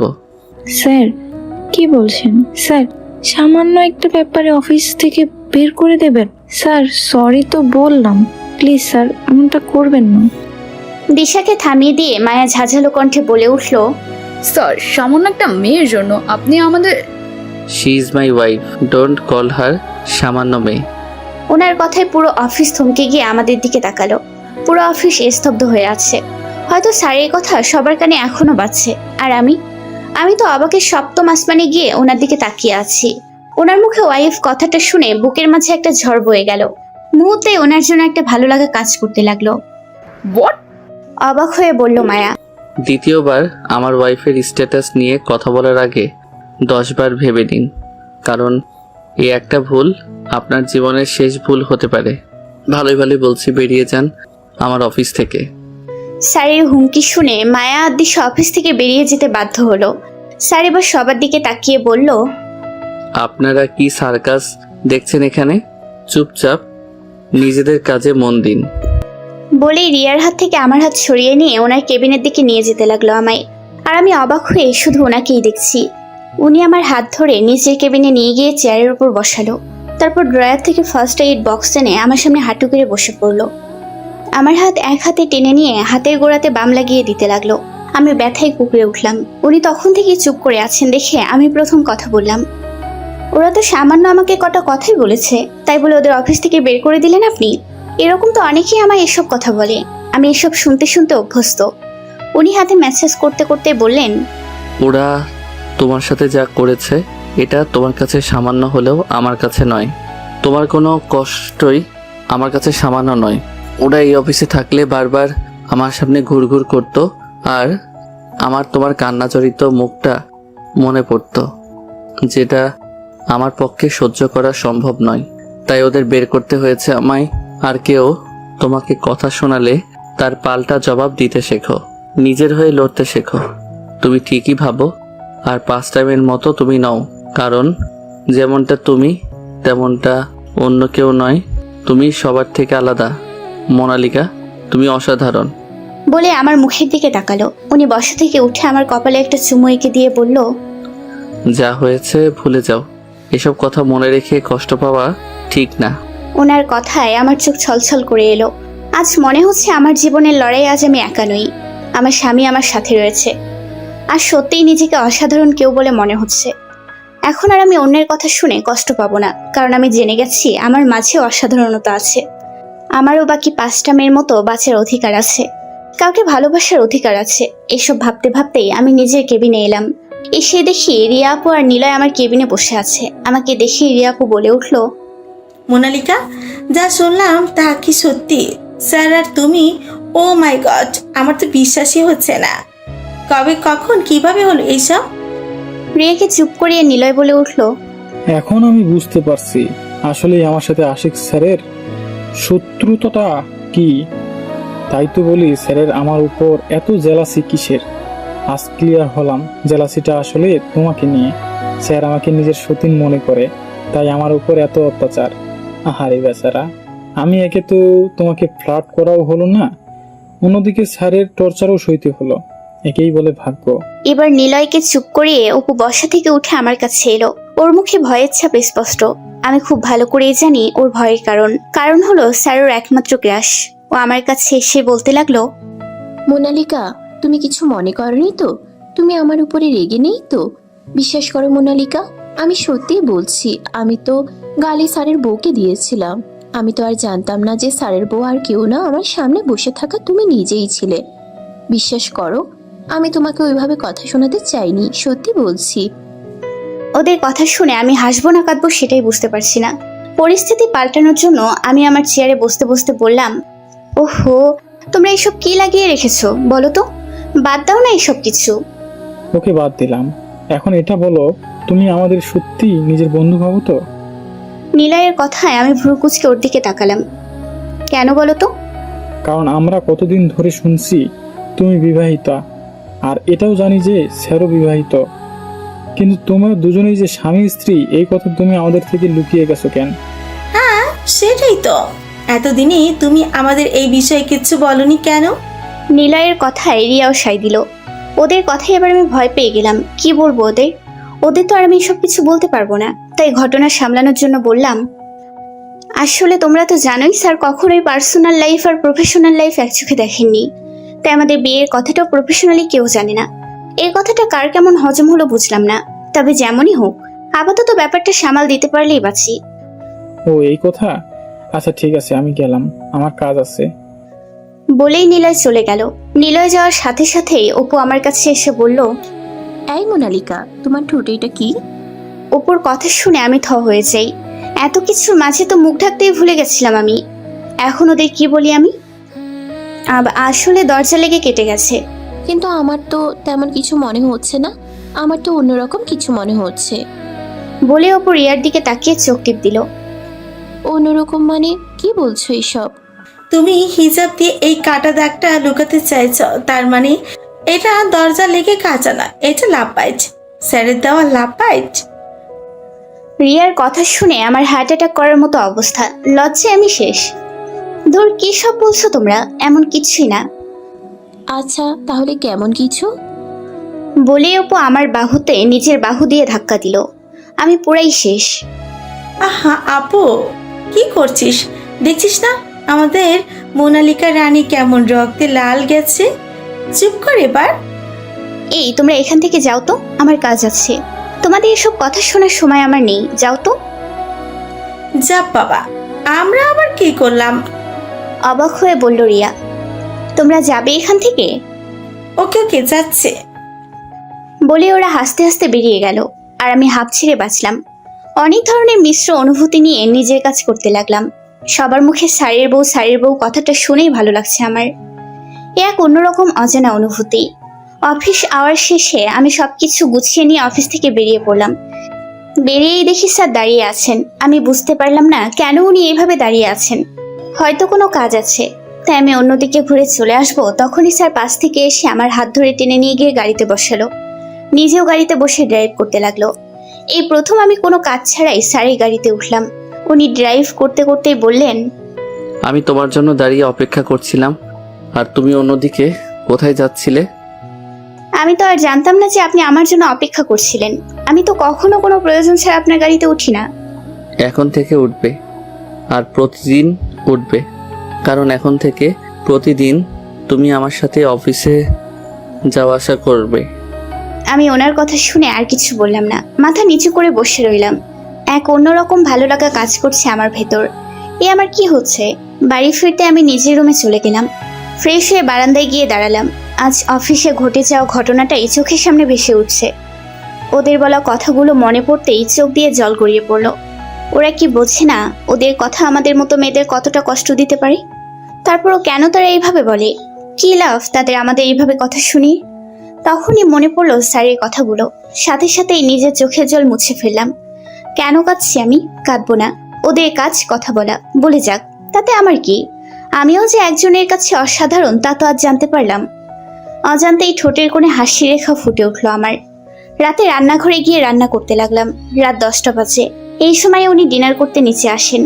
প্রতিদিন সার্ভেন্ট খেতে দেয়, তবে আজ আমি দেব। ভাবতে ভাবতেই ডাইনিং টেবিল রেডি করছি। তখনই একটা সার্ভেন্ট এসে বলল, স্যার নাকি ওপরে খাবার নিয়ে যেতে বলেছে। ওপরে কেন? উনি তো নিচে নেমেই খান। ওনার শরীর খারাপ করলো না তো? আমি ট্রেতে খাবার সাজিয়ে নিয়ে ওপরে ওনার রুমে গেলাম। ঘরে ঢুকতেই দেখি কেউ নেই। গেল কোথায় লোকটা? আমি এদিক ওদিক দেখতে লাগলাম। তখনই আমার সকালে অফিসের কথা মনে পড়ে গেল। আমি সাথে সাথে খাবার টেবিলে রেখে চলে আসবো, ঠিক তখনই উনি দরজা লাগিয়ে দিয়ে দরজার সামনে দাঁড়িয়ে বাঁকা হাসতে লাগলেন। আমি ভয়ে থ হয়ে গেছি। এটা কি হলো? উনি দরজা লাগালেন কেন? খাবার রেখে কোথায় যাচ্ছ? এখানে বসো আর আমাকে খাইয়ে দাও। ওনার কথা শুনে আমি টাসকি খেলাম। আমি খাইয়ে দেব? তা নয়তো এখানে আর কে আছে খাইয়ে দেওয়ার মতো? কিন্তু স্যার আমি কি? খাইয়ে দিতে বলেছি, চুপচাপ এখানে বসে খাইয়ে দাও। উনি আমার হাত ধরে নিয়ে গিয়ে বিছানায় বসিয়ে নিজেও আমার পাশে বসলেন। আমি অনেক ইতস্তত বোধ করে প্লেটে ভাত নিয়ে মেখে ওনার মুখে তুলে দিলাম। আমাকেই শুধু খাওয়াচ্ছ, তুমি খাবে না? ওনার কথায় আমি অবাক হয়ে ওনার দিকে তাকালাম। না স্যার, তার কোনো প্রয়োজন নেই, আমি পরে খেয়ে নেব। তুমি নিজে খাবে নাকি আমি খাইয়ে দেব? না না স্যার, আমি খাচ্ছি বলে আমি খাবার মুখে পুরে নিলাম। ঠোঁটের কোণে লেগে থাকা খাবার হাত দিয়ে মুছতে যাব, তখনই স্যার আমার হাত আটকে ওনার ঠোঁটে আমার ঠোঁট আঁকড়ে ধরলেন। উনি ঠোঁট দিয়ে লেগে থাকা খাবার মুছে আবার সোজা হয়ে বসলেন। আমার চোখ বড় বড় হয়ে গেল। এরকম কিছুর জন্য আমি মোটেও প্রস্তুত ছিলাম না। লজ্জায় আমি মাথা উঠাতে পারছি না। উনি ঠোঁট মুছতে মুছতে বাঁকা হেসে বললেন, ওয়াও, আজকের খাবারটা যে এতটা টেস্টি ছিল তা তো আগে জানতাম না। জানলে কত আগে খেয়ে নিতাম। ওনার কথা শুনে বিষম খেলাম। সাথে উনি আমায় পানির গ্লাস এগিয়ে দিলেন। ওনার হাত থেকে গ্লাস নিয়ে আমি পানি শেষ করে দিলাম। কি হলো, খাইয়ে দেবে নাকি আবার টেস্টি খাবার খাওয়ানোর ইচ্ছে আছে? ওনার কথা শুনে আমি তাড়াতাড়ি ওনাকে খাইয়ে দিতে লাগলাম, আর ওনার জোড়াজুড়িতে আমাকেও খেতে হলো। খাওয়া শেষে আমি হাত ধুয়ে প্লেট টেবিলে রেখে যেয়ে উঠতে যাব, অমনি উনি আমার হাত হ্যাঁচকা টান মেরে শুয়ে পড়লেন। আর আমি সোজা ওনার বুকের ওপর গিয়ে পড়লাম। আমাকে জড়িয়ে ধরে বললেন, কোথায় যাচ্ছ? সব সময় তোমার যাওয়ার তো তাড়া থাকে কেন? না মানে স্যার, আসলে এসব বলে উঠতে গিয়েও পারলাম না। উনি আমায় শক্ত করে জড়িয়ে ধরে রেখেছেন। চুপচাপ এখানে শুয়ে থাকো। এখন থেকে আমার বুকের মাঝে মাঝে রেখেই ঘুমাবে। কোনো কথা না বলে ঘুমিয়ে পড়ো। আমি আর কিছু বলতে পারলাম না। মুখ থেকে কোনো কথা বেরোলোই না। কারো বুকে যে এতটা শান্তি, এটা আমি আগে জানতাম না। মনে হচ্ছে পৃথিবীর সব সুখ এই বুকে রয়েছে। আমি সেই বুকে পরম সুখে ঘুমিয়ে পড়লাম। আজ সকালে দুজনে একসাথে ব্রেকফাস্ট করে একসাথে অফিসের জন্য বেরোলাম। অফিসে কানাডার ডিলটা সাকসেস হওয়ার কারণে কালকের জন্য পার্টি থ্রো করেছেন স্যার। সেই পার্টিরই অ্যারেঞ্জমেন্ট করতে করতে অনেক রাত হয়ে গেল। স্যার আমার জন্য অপেক্ষা করছিলেন একসাথে বাড়ি ফিরবো বলে। আমরা সব কাজ গুছিয়ে প্রায় 10:30টার দিকে অফিস থেকে বেরিয়ে পড়লাম। আমি গাড়িতে বসে আছি, স্যার ড্রাইভ করছেন। কিন্তু এ কি, এই রাস্তা তো বাড়ির দিক যায় না। তবে স্যার এদিকে গাড়ি ঘোরালো কেন? আরে স্যার কি করছেন? এদিকে তো বাড়ির রাস্তা নয়। আপনি এদিকে কোথায় যাচ্ছেন? আপনি রাতকানা হয়ে গেলেন না তো? ভুল রাস্তায় যাচ্ছেন কেন? আমি রাত কেন হইনি, ওকে? তুই চুপচাপ বসে থাকো, গেলেই দেখতে পাবে আমরা কোথায় যাচ্ছি। ওনার কথা শুনে আমি চুপ মেরে গেলাম। কিছুক্ষণ পর উনি একটা রেস্টুরেন্টের সামনে গাড়ি থামালেন। আমি অবাক চোখে ওনার দিকে তাকালাম। উনি গাড়ি থেকে নেমে আমার জন্য দরজা খুলে দিলেন। আমি নামতেই উনি আমার হাত ধরে রেস্টুরেন্টের ভেতরে ঢুকলেন। অনেক বড় আলিশান রেস্টুরেন্ট, দেখে আমার মুখ হা হয়ে গেল। উনি চেয়ার টেনে দিতে দিতে বললেন, আজ আমরা এখানেই ডিনার করব, বসো এখানে। আমি মুচকি এসে বসে পড়লাম। উনিও আমার সামনেই বসলেন। ওয়েটার এলে উনি খাবার অর্ডার করেন। আমি অবাক হয়ে ওনার দিকে তাকিয়ে আছি, কারণ উনি যা যা অর্ডার করলেন সবটাই আমার পছন্দের খাবার। উনি কি করে জানলেন যে আমি এসব খেতে পছন্দ করি? খাবার এলে আপাতত ওসব ভাবনা বন্ধ করে খেতে মনোযোগী হলাম। খাওয়া শেষে বিল পে করে আমরা বেরিয়ে আসছিলাম, ঠিক তখনই হঠাৎ করে এক মেয়ে কোথা থেকে এসে ওনার গলা জড়িয়ে ধরলো। What a present surprise Ashik, তুমি এখানে কি করছো? উত্তেজিত হয়ে বলল মেয়েটি। ডিনার করতে এসেছি এখানে। ওয়াও, তো চলো একসাথেই ডিনার করি। আমিও ডিনারের জন্যই এসেছি। নো থ্যাঙ্কস রাইসা, আমার ডিনার হয়ে গেছে। ও, মুখে ঘন কালো মেঘ জমে গেল মেয়েটার। আমি শুধু দাঁড়িয়ে দাঁড়িয়ে ওদের কথাই শুনছিলাম। তখনই মেয়েটা আমাকে দেখিয়ে বলে উঠল, which she Ashik? She is my. বলতে গিয়েই থেমে গেলেন উনি। তারপর কিছু একটা ভেবে আবার বললেন, she is my PA, meet her. She is Mosammat Monalika. ওনার কথা শুনে আমি চট করে ওনার দিকে তাকালাম। এটা কি বললেন উনি? কালই তো সবার সামনে আমাকে নিজের বউ বললেন, আজ আবার পাল্টি খেয়ে গেলেন। বুঝেছি, সুন্দরী মেয়ে দেখে মন গলে গেছে, তাই এখন আমাকে বউ থেকে প্রিয়ে বানাতেও সময় নিলেন না। তবে আমিও কম না। উনি কাল নিজেই বলেছেন আমি যাতে নিজের জন্য লড়ি। ওনার কথাই হবে। আজ আমি নিজের অধিকারের জন্য লড়বো। ওনার প্ল্যানের আমি 12টা বাজাবো। ও আশিক, তুমি খুব ভালো করেই জানো আমি যারটার সাথে পরিচিত হই না। তখনই আমি এগিয়ে গিয়ে রাইসার গলা জড়িয়ে ধরে বললাম, বাট আমি যাত্রার সাথে পরিচিত হই মিস রাইসা। আমি আশিকের বউ মোনালিকা। বলে ওকে ছেড়ে দিয়ে সোজা হয়ে দাঁড়িয়ে মুচকি এসে ওনার দিকে তাকালাম। কিন্তু এ কি, আমি তো ভেবেছিলাম আমি ওনার প্ল্যান ভেস্তে দিয়েছি, কিন্তু উনি তো আমার দিকে তাকিয়ে বাঁকা হেসে যাচ্ছেন। রাইসা এবার অবাক হয়ে বলল, হোয়াট, লাইক সিরিয়াসলি আশিক, ও তোমার বউ? আমি শুনেছি তোমার বিয়ে হয়েছে, কিন্তু এইরকম একটা মেয়ের সাথে কি যোগ্যতা আছে তোমার বউ হওয়ার? না আছে রূপ, না আছে গুণ। আপনি ঠিকই বলেছেন, আমার না আছে রূপ, না আছে গুণ, কিন্তু আমার যেটা আছে সেটা আপনাদের মতো সুন্দরীদের কাছেও নেই। ভাগ্য ভাগ্য আছে আমার, তাই তো ওনার মতো একজনকে নিজের স্বামী হিসেবে পেয়েছি আমি, যেটা আপনার মতো সুন্দরী মেয়েদের নেই। রাইসা আমার কথায় রেগে যায়। তুই স্টুপিড গার্ল, তোমার সাহস কি করে হয় তুমি আমাকে কথা শোনাচ্ছ? যে নিজে থেকেই যে কথা শুনতে আসে তাকে একটু আধটু কথা শোনাতেই হয়। আশিক, তুমি ওকে কিছু বলছো না কেন? এবার উনি আমার ঘাড়ে হাত দিয়ে জড়িয়ে ধরে বললেন, because she is my wife. ওর যোগ্যতা দেখার যোগ্যতা তোমার নেই। আর যদি রূপের কথা বলো, তবে একটা কথা জানিয়ে দিচ্ছি, আমার বউ আমার চোখে পৃথিবীর সেরা সুন্দরী। আর এই বিষয়ে দ্বিতীয়বার কোনো কথা আমি শুনতে চাই না। বলে আমার হাত ধরে উনি বেরিয়ে এলেন। ওনার শেষের কথাটা প্রত্যেকটা মেয়ের কাছে একটা বড় পাওয়া, আমার কাছেও সেটা অমূল্যবান। কিন্তু আমি এই মুহূর্তে ওনার ওপর রেগে আছি। উনি প্রথমে কেন আমাকে নিজের স্ত্রী পরিচয় দিলেন ওই মেয়েটার সামনে? আজ তো ওনার সাথে কোনো কথাই বলবো না আমি। গাড়িতে দুজনেই চুপচাপ ছিলাম। উনি আমার দিকে দু একবার তাকালেও আমি ওনার দিকে একবারও তাকাইনি, তাকাবো না। গাড়ি বাড়িতে এসে থামতেই আমি গাড়ি থেকে সোজা রুমে এসে কাপড় নিয়ে ওয়াশরুমে ঢুকে গেলাম। ওয়াশরুম থেকে বেরোতেই উনিও ওয়াশরুমে ঢোকেন। আমি চুপচাপ বিছানার ওপর গিয়ে একপাশে ঘুরে শুয়ে পড়লাম। ওয়াশরুমের দরজা খোলার শব্দ হলো, উনি হয়তো বেরিয়ে এসেছেন। আমি চোখ বন্ধ করে ফেলি। উনি এসে আমার পাশে শুয়ে আমাকে জড়িয়ে ধরে বললেন, নিজেকে আমার বউ বলার অনুভূতিটা কেমন মিসেস? ওনার মুখে মিসেস কথাটা শুনে মনের মাঝে কি যেন হলো, তবুও নিজেকে শক্ত করে চুপ করে রইলাম। কি হলো, কথা বলছো না যে? আমার উপর রাগ করেছো বুঝি? আমি চুপ। কি হলো, কিছু বলছো না কেন? এবার আমি লাফিয়ে উঠলাম, রেগে গিয়ে বলতে লাগলাম, কি বলবো? হ্যাঁ কি বলবো? সুন্দরী মেয়ে দেখলেন কি না দেখলেন, নিজের বউকে বিয়ে বানিয়ে ফেলেন। কাল তো খুব বড় মুখ করে বলেছিলেন she is my wife, she is my wife. আজকে সুন্দরী মেয়ে দেখে হাওয়া ফুস হয়ে গেল। লুচ্চা কোথাকার, এক নম্বরের লুচ্চা আপনি। আপনার মতো লুচ্চু টাইপ লোক আমি দুটো দেখিনি। বলেই হাতের কাছে বালিশ পেয়ে ওনার দিকে ছুঁড়ে মারলাম। অন্যদিকে ঘুরে কাঁদতে লাগলাম। সব ছেলে একই রকম, উনিও একই হালের গরু।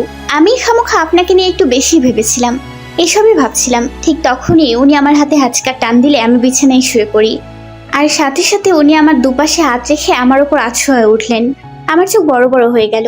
উনি এক হাতে আমার চোখের পানি মুছে দিয়ে বললেন, আমি চাইলেই তোমাকে নিজের বউ এর পরিচয় দিতে পারতাম, কিন্তু আমি যদি তখন তোমাকে নিজের বউ বলতাম, তাহলে কি আর তুমি নিজে থেকে নিজের অধিকার আদায়ে লড়তে না তো? তা এখন বলো আমার ভুলটা কি? আমি ওনার কথা শুনে ভাবলাম, সত্যিই তো উনি আমাকে বউ বলেননি বলেই তো আজ আমি নিজের অধিকারের জন্য লড়েছি। এর আগে তো কখনো কারো মুখের ওপর কথাই বলতাম না। এবার আমি নিজের বোকামির জন্যই মাথা নিচু করে ফেললাম। উনি এক হাতে আমার চিবুকে হাত দিয়ে মাথা উঁচু করিয়ে বললেন, এতক্ষণ যে আমাকে লুচু বলা হচ্ছিল, আমার লুচুগিরি তুমি দেখেছো? তাহলে এখন এর শাস্তি তোমাকে কি দেওয়া যায় বলো তো? আমার লুচুগিরি দেখাই তোমাকে। বলেই বাঁকা হাসতে হাসতে আমার দিকে এগিয়ে আসতে লাগলেন। আমি ওনাকে এইভাবে এগিয়ে আসতে দেখে ভয়ে লজ্জায় পুরাই শেষ। ওনাকে সরিয়ে দিয়ে উঠতে যাব, ঠিক তখনই উনি আমার হাত বিছানায় চেপে ধরে আমার ঠোঁট নিজের যুগলে নিয়ে নিলেন। উনি আমার ঠোঁট ছেড়ে গলায় ঘাড়ে পাগলের মতো চুমু খেতে লাগলো। ওনার স্পর্শে আমার দম বন্ধ হয়ে আসছিল। আমার সবকিছু এলোমেলো হয়ে গেল, এক মাতাল করা অনুভূতি। বুকের হার্টবিট বেড়ে গেল। উনি যেন এক ঘোরের মাঝে ওনার হাত আমার কাপড়ের মধ্যে ঢুকাবেন। তখনই আমি ওনার হাত চেপে ধরলাম। উনি আমার হাত চেপে ধরা দেখে থমকে গেলেন। আমার দিকে এক নেশাভরা চাহনিতে দেখে আমার কপালে একটা চুমু দিয়ে আমাকে জড়িয়ে ধরে শুয়ে পড়লেন। ওনার এই অবস্থা দেখে আমার খুব কান্না পাচ্ছিল। আমি কি করব? আমি এখন একদমই এসবের জন্য প্রস্তুত নই। মনের মাঝে এক ধরনের অস্বস্তি কাজ করে। আমি ওনাকে জড়িয়ে ধরে বললাম, আই এম সরি। উনি আমাকে আরো শক্ত করে ধরে বললেন, ইটস ওকে, আমি জানি তুমি এখন প্রস্তুত নও। তোমার যত সময় লাগে তুমি নাও। আমি ওনার কথা শুনে আর কিছু বললাম না। ওনার বুকে মাথা রেখে ঘুমিয়ে গেলাম। পরের দিন সন্ধেবেলা পার্টির জন্য রেডি হব, কিন্তু আমি কি পরবো এটা ভেবেই কাবাডের কাপড় এদিক ওদিক করছি। তখনই উনি পেছন থেকে আমায় ডাকলেন। আমি ওনার দিকে ঘুরে দেখি ওনার হাতে একটা প্যাকেট। উনি আমায় প্যাকেটটা হাতে দিয়ে বললেন, এখানে তোমার যা যা লাগে সবকিছু আছে, এগুলো পরেই আজ পার্টিতে যাবে। যাও, রেডি হয়ে এসো। আমি ওনার কথা শুনে মুচকি সে প্যাকেটটা নিয়ে চেঞ্জিং রুমে চলে গেলাম। আমি প্যাকেট খুলে দেখি ওটাতে একটা ব্ল্যাক কালার শাড়ি, তার সাথে ম্যাচিং ব্লাউজও রয়েছে। এটা দেখে আমার ঠোঁটের কোণে হাসি রেখা ফুটে উঠল, কারণ এটাই দেয় আমাকে ওনার প্রথম গিফট। আমি শাড়িটা পরলাম, শাড়ির আঁচল ছেড়ে দিয়েছি, মুখে হালকা মেকআপ, ঠোঁটে মিষ্টি কালার লিপস্টিক, কানে স্টোনের ঝুমকো, গলায় সিম্পল নেকলেস আর চোখে কাজল। আমার চোখে কাজল দিতে অনেক ভালো লাগে। কখনো কখনো তো আমি আমার এই চোখেই ক্যাশ খেয়ে যাই। চুলগুলো খোপা করে নিলাম, হাতে কালো রঙের কাছে চুড়ি, এসব কিছু এই প্যাকেটেই ছিল। আমি রেডি হয়ে বের হয়ে দেখি উনি ব্ল্যাক কালার শার্ট আর প্যান্ট পরেছেন। শার্ট ওনার গায়ের সাথে ফিট হওয়ার কারণে ওনার বডি স্পষ্ট বোঝা যাচ্ছে, একদম আমার ফেভারিট রোবেন ড্রেসের মতো। চুলগুলো সুন্দর করে ব্রাশ করেছেন। আজ তো ওনাকে নজরে নজরে রাখতে হবে, যাতে কেউ চুরি করে না নিয়ে যায়। আমাকে বেরোতে দেখে উনি কিছুক্ষণ আমার দিকে তাকিয়ে থাকলেন। ওনার তাকিয়ে থাকার কোনো কারণ খুঁজে পেলাম না, কিন্তু ওনার এভাবে তাকিয়ে থাকাতে আমার খুব লজ্জা লাগছে। লজ্জায় মাথা নিচু করে রইলাম। উনি আমাকে এভাবে দাঁড়িয়ে থাকতে দেখে নেশা ভরা চোখে তাকিয়ে আমার দিকে এগিয়ে আসতে লাগলেন। ধীরে ধীরে আমার কাছে এসে যাওয়াতে আমি পিছাতে লাগলাম। তখনই উনি আমার কোমর জড়িয়ে ধরে ওনার সাথে মিশিয়ে নিলেন। এইভাবে ওনার কাছে এসে ওনার ঘোর লাগা চোখ দেখে আমার হার্টবিট কিছুক্ষণের জন্য মিস করলাম। উনি আমার কাছে এসে আমার এক গালে চুমু দিয়ে ওনার দাড়িগুলো দিয়ে আমার গাল ঘষে দিলেন। ওনার দাড়ির খোঁচায় আমি একটু নড়ে উঠলাম। উনি আমার কোমর আরো শক্ত করে জড়িয়ে ধরে আমার গলার কাছে মুখ নিয়ে গিয়ে গলায় একটা কামড় বসালো। ব্যথায় আহ বলে উঠলাম। উনি ওনার এক হাত আমার পেছনে নিয়ে আমার খোপার ক্লিপ খুলে দিলেন। আমার চুল সব এলোমেলো হয়ে পুরো পিঠে ছড়িয়ে পড়লো। এই যা, এটা কি করলেন উনি? কত কষ্ট করে খোপাটা বেঁধেছিলাম, এখন কিভাবে কি করব? উনি কোনো কথা ছাড়াই আমার চুলের কিছু অংশ সামনে এনে কামড়ের দাগ ঢেকে দিয়ে বললেন, এবার সুন্দর লাগছে তোমাকে, পারফেক্ট। আমি ওনার কথায় লজ্জায় মাটিতে মিশে যাওয়ার ইচ্ছে হচ্ছিল। এবার তাহলে যাওয়া যাক মহারানী। বলে আমার দিকে হাত বাড়িয়ে দিলেন। আমি ওনার হাতে হাত রেখে বেরিয়ে পড়লাম। যাচ্ছি তো পার্টির জন্য, কিন্তু আমার কাছে মনে হচ্ছে আমি ওনার হাত ধরে কোনো এক স্বর্গপুরীতে যাচ্ছি। পার্টিতে পৌঁছে আমি পার্টির অ্যারেঞ্জমেন্টে মনোযোগী হলাম, আর উনি সব গেস্টদের ওয়েলকাম করতে লাগলেন। কিছুক্ষণ পর আমি এদিক ওদিক সব দেখছি, সব ঠিকঠাক আছে কিনা। সবাই পার্টিতে খুব এনজয় করছে। হঠাৎই আমি শুনতে পেলাম একটা মেয়ের কণ্ঠ। Hey Ashik, you are looking so hot and handsome. কথাটা শুনেই আমি পেছনে তাকালাম। স্যার ডেস্কের সামনে চেয়ারে বসে ড্রিঙ্ক করছেন, আর একটা মেয়ে স্যারের সামনে গিয়ে ড্রিঙ্কসের গ্লাস হাতে নিয়ে কথাটা বলল। I like also. স্যার বাঁকা হেসে বললেন, তোমার এই অ্যাটিচিউডেই তো সব মেয়ে ফিদা হয়, যার মধ্যে আমিও একজন। ওনাদের এই কথা শুনে আমার বুকের ভেতরটা মোচড় দিয়ে উঠল। আমি আবার ঘুরে দাঁড়ালাম। ওদের প্রত্যেকটা কথাই আমি শুনতে পাচ্ছি। কথাগুলো শুনে আমার মনে হচ্ছিল আমি জায়া স্যারের প্রত্যেক চুল হাতে তুলে নিয়ে আসি। তখনই আমার কানে এলো মেয়েটা বলছে, আশিক, আমি কতবার তোমার সাথে রুম ডেটে যেতে চেয়েছি, কিন্তু তুমি রাজি হচ্ছ না। তুমি চাইলে আমরা আজই রুম ডেটে যেতে পারি। এই কথা শোনার সাথে সাথে আমি ওনাদের দিকে তাকালাম। মেয়েটা স্যারের গা ঘেঁষে দাঁড়িয়ে ওনার বুকে এক হাতে স্লাইড করতে করতে বলছে কথাগুলো, আর উনি আমার দিকে তাকিয়ে একই রকম ভাবে হেসে যাচ্ছেন। আমার চোখ থেকে অজান্তেই টপ করে এক ফোঁটা জল বেরিয়ে এলো। নিজেকে খুব ছোট মনে হচ্ছিল। যার পেছনে এত সুন্দর সুন্দর স্মার্ট আধুনিক মেয়েরা পাগল, তার জন্য আমি তো কিছুই না। সত্যিই কি আমার কোনো যোগ্যতা আছে ওনার বউ হওয়ার? আমি চোখের পানি মুছতে মুছতে ওখান থেকে চলে আসছিলাম। তখনই মাইকে কারো অ্যানাউন্সমেন্ট শুনে থমকে গেলাম। পেছনে ফিরে তাকালাম। Hello guys, welcome to my party. আশা করি আপনারা পার্টি খুব ভালোই এনজয় করছেন। সবাই ওনার কথায় সায় দিলেন। গুড। সো যেই জন্য এই অ্যানাউন্সমেন্ট, আপনারা সবাই জানেন আমি বিবাহিত, কিন্তু আমার স্ত্রীকে আজ পর্যন্ত অনেকেই দেখেননি। তাই আমি আজ সবার সামনে আমার স্ত্রীকে প্রপোজ করতে চাই। ওনার কথায় সবাই হো বলে চেঁচিয়ে উঠল। সবাই ওনাকে চিয়ার আপ করতে লাগলো, আর উনি ধীরে ধীরে আমার সামনে এসে আমার দিকে হাত বাড়িয়ে দিয়ে বললেন, Monalika, are you like to dance with me? আমি ওনার কথা শুনে হা হয়ে গেলাম। আর শুধু আমি না, পার্টিতে থাকা প্রত্যেকে আমাদের দিকে অবাক দৃষ্টিতে তাকালেন। হয়তো কেউ স্যারের সাথে আমাকে অ্যাকসেপ্ট করেনি। আমি অবাক হয়ে ওনার দিকেই তাকিয়ে আছি। কথা বলার শক্তি হারিয়ে ফেলেছি। উনি যে এমন কিছু বলবেন আমার ধারণার বাইরে ছিল। আমাকে এভাবে দাঁড়িয়ে থাকতে দেখে উনি মাইক একজনকে ছুরি দিয়ে এক হাতে আমার এক হাত ধরে টান দিতেই আমি গিয়ে ওনার বুকের ওপর পড়ি। সাথে সাথেই গান বেজে উঠল, মেরে হাত মে তেরা হাত হো, সারি জান্নাতে মেরা সাথ হো, তু জো পাস হে ফির ক্যা ये जहां, तेरे प्यार में हो जाओ फाना। আমি মোটা হলেও নাচটা আমি খুব ভালোই পারি। গ্রামের যে কোনো অনুষ্ঠানে সবাই আমার কাছে নাচ শিখতে আসতো, কিন্তু এখানে আমি পুরাই কাঠপুতুল হয়ে গেছি। উনি আমাকে নিয়ে যা যা মুভ করছেন আমি কাঠপুতুলের মতো ওনার দিকে তাকিয়ে তাই করে যাচ্ছি। নাচ করার সময় উনি আমার এতটা কাছে আসেন যে ওনার গরম নিঃশ্বাস আমার উপর পড়ছে। একসময় উনি আমার গলার চুল সরিয়ে কামড় দেওয়ার জায়গাটা আলতো করে ঠোঁট ছুঁয়ে দিলেন। ওনার ঠোঁটের স্পর্শে আমি কেঁপে উঠি। এইভাবে সবার সামনে ওনার এতটা কাছে আসাতে আমি কিছুটা আনইজি ফিল করছিলাম। তারপরও মনের মাঝে একটা ভালো লাগা কাজ করছিল। গান শেষ হলে উনি টেনে আমাকে নিজের বুকে শক্ত করে চেপে ধরেন। সবার করাতালিতে স্তব্ধতা ভেঙে গেল। উনি আমায় এখনো ছাড়ছেন না। মনে হয় ছেড়ে দিলেই আমি কোথাও চলে যাব। সবার সামনে এভাবে জড়িয়ে ধরায় আমার অস্বস্তি হচ্ছিল, তাই অনেক কষ্টে ওনাকে বললাম, স্যার প্লিজ ছাড়ুন, সবাই দেখছে। তাতে আমি কি করব? আমি আমার বউকে জড়িয়ে ধরেছি, তাতে কার কি? স্যার প্লিজ ছাড়ুন, আমার আনইজি লাগছে। এবার উনি আমাকে ছেড়ে দিলেন। সবাইকে পার্টি এনজয় করতে বলে চলে গেলেন। সবাই কাপল ডান্স করতে লাগলো। আমি একপাশে দাঁড়িয়ে তা দেখতে লাগলাম। তখনই আমার পাশে নিলয় এসে দাঁড়ালো। মোনালিকা, আজ তোমাকে অনেক সুন্দর লাগছে। আর তোমাকেও। ওর দিকে তাকিয়ে মুচকি হেসে বললাম, তো স্যারের সাথে রোমান্স তো ভালোই চলছে। নিলয়ের কথা শুনে আমি কিছুটা লজ্জা পেয়ে মাথা নিচু করে নিলাম। কিছুক্ষণ পর বললাম, আচ্ছা নিলয়, আমার কি সত্যিই কোনো যোগ্যতা আছে ওনার এত ভালোবাসা পাওয়ার? যোগ্যতার কথা তো আমি জানি না মোনালিকা, তবে এটা জানি যে তোমার মতো আর কেউই হয় না, তুমি অন্যরকম। কথাটা শুনে আমি নিলয়ের দিকে তাকালাম। ও এক অন্য চাহনিতে আমার দিকে তাকিয়ে আছে। এই চাহনি আমি আগে কখনো দেখিনি। এই চাহনির কোনো মানে আমি খুঁজে পেলাম না। নিলয় ক্ষণিকেই নিজেকে স্বাভাবিক করে বলল, তবে হ্যাঁ, যদি স্যার কখনো তোমাকে ছেড়ে দেয় তখন তুমি আমার কাছে আসতেই পারো। তুমি তো জানোই তোমার জন্য আমার মনের দরজা 24 ঘন্টা খোলা। বলেই হাসতে লাগলো। নিলয় তুমি মজা বন্ধ করবে? মুচকি এসে বললাম, যাক বাবা, সিরিয়াস কিছু বললেও তোমার কাছে মজাই কেন মনে হয় বলবে? আমি এবার নিলয়ের দিকে তাকাতে গিয়ে দেখি স্যার পেছনে দাঁড়িয়ে আমাদের কথা শুনছেন। চোখ মুখ শক্ত করে হাত মুঠো করে দাঁড়িয়ে আছেন। দেখি মনে হচ্ছে রেগে আছেন। ওনাকে এভাবে দাঁড়িয়ে থাকতে দেখে আমি ভয় পেয়ে গেলাম। আমাকে এইভাবে দেখতে দেখে নিলয়ও পেছনে তাকালো।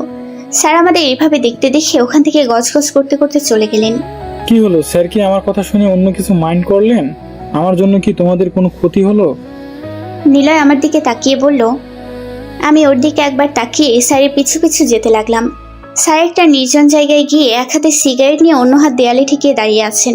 আমি ওনার পেছনে গিয়ে দাঁড়ালাম। স্যার, আমার আপনার সাথে কিছু কথা আছে। আপনি যেটা ভাবছেন নিলয় মোটেও সেরকম বলতে চাইনি। ও তো মজা। আর বলতে পারলাম না। উনি আমার এক হাতে টান দিয়ে সামনে এনে দেয়ালে মিশিয়ে ধরলেন। ওনার সিগারেটে থাকা হাত দিয়ে আমার পাশের দেয়ালে জোরে পাঞ্চ মেরে বললেন, আমার থেকে মুক্তি চাও? আমার থেকে মুক্ত হয়ে ওই নিলয়ের কাছে যেতে চাও? তো যাও না, আটকে কে রেখেছে? তুমি ঠিক আছো, তুমি তোমার মতো জীবন কাটাচ্ছ। আমি খামোখা আমার লাইফ আটকে রেখেছি। অনেক হয়েছে, এতদিন তুমি তোমার মতো চলেছ, এখন আমি আমার মতো চলবো। আর মুক্তি চাও তো সেটাও পেয়ে যাবে, খুব তাড়াতাড়ি পেয়ে যাবে। স্যার আমার কথাটা তো। শাট আপ, তোমার কথা শোনার কোনো ইন্টারেস্ট আমার নাই। Just go to hell. বলে উনি চলে গেলেন। আমি ওনার পিছু পিছু যেতে লাগলাম। স্যার, স্যার, আমার কথাটা শুনুন। উনি আমার কোনো কথা না শুনে অফিস থেকে বেরিয়ে গেলেন। আমি তাড়াতাড়ি পার্টির গেস্টদের অনুরিয়াদের সামলাতে বলে ওখান থেকে চলে এলাম। উনি গাড়ি নিয়ে বেরিয়ে গেছেন। আমি ট্যাক্সি ভাড়া করে নিলাম। উনি বাড়ি পৌঁছে নিজের রুমে গিয়ে নিজের দরজা লাগিয়ে দিলেন। ঘরের মধ্যে ভাঙচুর করছেন। আমি বাইরে দাঁড়িয়ে আছি, কিন্তু ডাকতে সাহস পাচ্ছি না। ভাবলাম রাগ ঠান্ডা হলে কথা বলবো, তাই আমি অন্য রুমে চলে গেলাম। কিন্তু আমি কিভাবে জানাবো যে এই একটা ভুলে আমাদের সম্পর্কে আবার দূরত্ব বাড়িয়ে দেবে? আবারও আগের মতো হয়ে যাবে আমাদের সম্পর্ক। পরের দিন থেকেই উনি আমার সাথে কথা বলে বন্ধ করে দেন। আমি কথা বলতে গেলে সোজা অপমান করে তাড়িয়ে দেন। লেট নাইট পার্টি করার কাজের মাঝে এতটাই ডুবে থাকতেন যে আমার দিকে তাকানোর কোনো সময়ই ছিল না ওনার। এইভাবেই কতগুলো দিন কেটে গেল। এইভাবে আর কতদিনই বা চলবে আমাদের এই সম্পর্কটা? উনি আমার কোনো কথাই শুনতে রাজি নন। কি করব আমি? এইসবে নিজের কেবিনে বসে ভাবছিলাম। তখনই রাইসা আমার কেবিনে ঢুকে চেয়ারে বসে পড়ল। ওকে দেখে কিছুটা বিরক্ত হলেও শান্তভাবে বললাম, রাইসা আপনি এখানে? কোনো প্রয়োজন ছিল কি? হ্যাঁ, প্রয়োজন আছে বলেই তো এসেছি, না হলে তোমার মতো মেয়ের সাথে কে দেখা করতে আসবে? তা বলুন কি প্রয়োজন? তুমি আশিককে মুক্তি দিচ্ছ না কেন? মানে? আর কতদিন পড়ে থাকবে ওর পায়ের নিচে? তোমার মধ্যে কোনো সেমনেস বলতে কিছু আছে কি নেই? তুমি এতদিনেও বুঝতে পারোনি যে তুমি আশিকের যোগ্য নও? এটা বুঝো না? বুঝো শুধু টাকার লোভে ওর ঘাড়ে চলে আছো। শোনো, আশিকের লাইফ থেকে চলে যাও। ওর এখন মেয়ের নেশা ধরেছে, বুঝেছো? সেজন্যই তো এখন আমার সাথে টাইম স্পেন্ড করতেই ও বেশি পছন্দ করে। আমি আশিককে অনেক সুখীই রাখবো, অন্তত তোমার থেকে তো বেটারই। তো ব্যাগ গুছাও আর আশিকের লাইফ থেকে গেট লস্ট হও। বলেই চলে যাচ্ছিল, কিন্তু যেতে আবার ফিরে এসে বলতে লাগলো, আর হ্যাঁ, এখন আমি কোথায় যাচ্ছি জানো? তোমার ফিউচার এক্স হাজবেন্ডের সাথে লং ড্রাইভে। অনেক ফান হবে, কি বলো? বলে হাসতে হাসতে ও চলে গেল। আমি থ হয়ে দাঁড়িয়ে রইলাম। কি হলো এটা? কি বলে গেল? না না, এটা কিছুতেই হতে পারে না। অনেক হয়েছে, অনেক থেকেছি চুপ, আর না। এইবার তো এর একটা শেষ করেই ছাড়বো। আজ আমি আমার অধিকার নিয়েই ছাড়বো, আর ওনাকে একটু টাইটও দিয়ে দেব। এসব ভেবেই রেগে মেগে নিজের কেবিন থেকে বেরিয়ে সোজা ওনার কেবিনের দিকে ছুটলাম। নক না করে ভেতরে ঢুকে পড়লাম। দেখে উনি কেবিনের পেছনের দিকে সাই গ্লাস ভেদ করে চলন্ত শহর দেখতে ব্যস্ত, আর রাইসা ওনার পাশে আছে বাদরের মতো। আমাকে এভাবে কেবিনে ঢুকতে দেখে রাইসা বলে উঠলো, হে স্টুপিড গার্ল, কমন সেন্স বলতে কি কিছু নেই তোমার? কারো কেবিনে আসতে হলে যে নক করে আসতে হয়, জানো না তুমি? আমি রাইসার কথা সম্পূর্ণ না শোনার ভান করে সোজা ওনার সামনে গিয়ে দাঁড়ালাম। নিজেকে কি মনে করেন কি আপনি? হ্যাঁ, এত কিসের রাগ, এত কিসের জেদ আপনার? সেদিন কি না কি শুনে আমার সাথে কথা বলা বন্ধ করেছেন, তো আজ পর্যন্ত অপমান ছাড়ার কোনো কথাই বলেনি। কি ভাবেন আপনি নিজেকে? হতে পারেন আপনি বিশাল সাম্রাজ্যের মালিক, তবে সেটা দুনিয়ার জন্য। আপনি আমার স্বামী আর আমি আপনার স্ত্রী। আপনার ঘরে বউ থাকতে আপনি এসব মেয়ের সাথে কি করে ঢলাঢলি করতে পারেন? আমার বুঝি কষ্ট হয় না? নাকি আমি মানুষ না, আমার কষ্ট হতে নেই? এক নাগারে সব কথা চেঁচিয়ে চেঁচিয়ে বলতে লাগলাম। উনি আমার দিকে শান্তভাবে তাকিয়ে আছেন। আমার দিকে তাকিয়ে উনি বললেন, রাইসা, তুই বাইরে গিয়ে আমার জন্য অপেক্ষা করো। হোয়াট? But why baby? সে কৈফিয়ত তোমাকে দেওয়ার প্রয়োজন বোধ করি না। এবার রাইসা চোখ মুখ খিচিয়ে আমার দিকে তাকিয়ে তত্তর করতে করতে চলে গেল। এবার উনি আমার দিকে এগিয়ে আস্তে আস্তে বলল, হ্যাঁ, তো তুমি কিছু বলছিলে? ওনাকে এইভাবে এগোতে দেখে আমার রাগ ফুস হয়ে গেল। ভয়ে আমি পিছাতে লাগলাম। কি হলো বলো? আমার মুখ দিয়ে আর কোনো কথা বেরোচ্ছে না। আমি পিছাতে পিছাতে কাঁচের গ্লাসের সাথে লেগে গেলাম, আর উনি আমার কাছে এসে আমার একপাশে কাঁচের ওপর হাত রেখে বলল, কি হলো বলো? আমি আমতা আমতা করে বললাম, স্যার, আপনার ওই রাইসার সাথে মেলামেশা আমার একদমই সহ্য হয় না। উনি আমার কথা শুনে আমার আরো কাছে এসে বললেন, কেন সহ্য হয় না? আমি রাইসার সাথে মেলামেশা করলে তোমার প্রবলেম কি? তুমি তো কখনো আমাদের সম্পর্কটা এগিয়ে নিয়ে যাওয়ার চেষ্টা করনি, তাহলে কেন সহ্য হচ্ছে না তোমার? উনি আমার আরো কাছে আসাতে আমি চোখ বন্ধ করে নেই। উনি আমার কানের কাছে মুখ এনে বললেন, ভালোবাসো আমায়? আমি ওনার কথা শুনে চট করে ওনার দিকে তাকাই। উনি আমার দিকে তাকিয়ে আবার বললেন, কি হলো বলো, ভালোবাসো আমায়? আমি ওনার চোখের দিকে তাকিয়ে কোথাও যেন হারিয়ে গেলাম। ওই চোখে না বলা অনেক কথাই ভাসছিল। ওই চোখে আমি মাতাল হয়ে সবকিছু ভুলে কিছু বলতে যাব, তখনই রাইসা কেবিনের ভেতর ঢুকে পড়ে। আশিক, আর কতক্ষণ এই মেয়ের সাথে কথা বলবে? আমাদের লেট হয়ে যাচ্ছে তো। বলে আমাদের এইভাবে দেখে থ মেরে গেল। আমার রাইসাকে দেখে যতটা না রাগ, তার থেকে বেশি লজ্জা হতে লাগলো উনি আমায় এতটা কাছে থাকায়। কিন্তু উনি এখনো যেভাবে আছেন সেভাবেই দাঁড়িয়ে আছেন, একটু নড়লেনও না। এইভাবে থেকে আমার দিকে তাকিয়ে বললেন, রাইসা, কারোর কেবিনে আসতে হলে যে নক করে আসতে হয়, এই ম্যানারটা কি তোমার নেই? Ashik? Get lost. What Ashik? I said get lost. এবার রাইসা রেগে গজগজ করতে করতে বেরিয়ে গেল। স্যার আবার আমাকে শান্ত কণ্ঠে বললেন, কিছু বলছিলে তুমি? রাইসাকে দেখে আমার মেজাজ খিটখিটে হয়ে গেল, তাই রাগচটা হয়ে বলে ফেললাম, আমার কাছে জানতে এসেছেন কেন? আগে নিজের মনের কথাটা প্রকাশ করুন, তারপর না হয় আমার কাছে জানতে আসবেন। বলে ওনাকে সরিয়ে দিয়ে ওখান থেকে চলে এলাম। একবারের জন্য ফিরে তাকালাম না। নিজের কেবিনে এসে ঢকঢক করে এক গ্লাস পানি খেলাম। আমার কত সাহস, আজ আমি ওনার মুখের ওপর কথা বলেছি। বাবা, প্রাণ উড়ে কোথায় পালিয়েছিল কে জানে। আমি এইসব ভাবনা বাদ দিয়ে নিজের কাজে মন দিলাম। আজ কাজের চাপ থাকায় রাত 8টায় অফিস থেকে বেরিয়েছি। স্যার অনেক আগেই চলে গেছেন, আর যাওয়ার আগে এতগুলো কাজ হাতে ধরিয়ে গেছেন। এগুলো শেষ করতেই রাত হয়ে গেল। বাড়ি ফিরে দেখি পুরো বাড়ি অন্ধকার। এ কি, পুরো বাড়ি অন্ধকার কেন? স্যার বাড়িতে নেই? স্যার যদি বাড়িতে নাও থাকে তবুও তো সার্ভেন্টরা আছে, তাহলে বাড়ি অন্ধকার কেন? আমি সার্ভেন্টদের ডাকলাম, কিন্তু কোনো সাড়া নেই। গেল কই সবাই? আমি ধীরে ধীরে উপরে উঠে এলাম। নিজের রুমে ঢুকতে গিয়ে দেখি রুম নক করা, কিন্তু আমি তো রুম নক করে কোথাও যাই না। আমার কাছে তো চাবিও নেই যে খুলবো। আমি ধীরে ধীরে স্যারের রুমের দিকে গেলাম। স্যারের রুম থেকে হালকা আলো আসছে। আমি আস্তে আস্তে দরজা খুলে যা দেখলাম তাতে আমার মুখ পুরো হা হয়ে গেল। রুম এত সুন্দর করে ডেকোরেট করা যে শুধু দেখে যেতে ইচ্ছে করছে। আমি রুমের ভেতর ঢুকে এদিক ওদিক দেখতে লাগলাম। পুরো রুম গোলাপ ফুল আর রেড কালারের লাইটিং দিয়ে ডেকোরেট করা। রুমের চারিদিকে ক্যান্ডেল জ্বালানো, বিছানায় গোলাপের পাপড়ি দিয়ে হার্টশিপ আঁকা। সবকিছু দেখে আমি শুধু অবাকই হচ্ছি। আমি বেডের দিকে এগিয়ে গেলে একটা প্যাকেট দেখতে পাই। প্যাকেটের ওপর লেখা জাস্ট ফর ইউ। ওটা দেখে আমার ঠোঁটের কোণে হাসি রেখা ফুটে উঠলো। আমি প্যাকেটটা খুলে দেখি রেড কালার শাড়ি আর ম্যাচিং ব্লাউজ, তার সাথে কসমেটিকও রয়েছে আর একটা চিরকুট, যেটাতে লেখা তাড়াতাড়ি রেডি হয়ে এসো।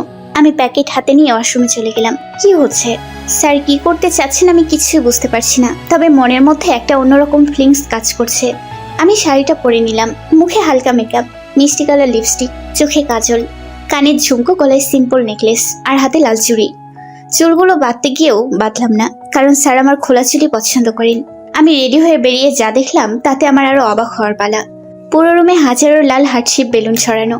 বেলুনে মেঝে পরিপূর্ণ হয়ে রয়েছে। আমি একটা বেলুন হাতে নিয়ে দেখি বেলুনের গায়ে লেখা আই লাভ ইউ মোনালিকা। এটা দেখতেই মনের ভেতর ঢিপ করে উঠলো। কিন্তু স্যার কোথায়?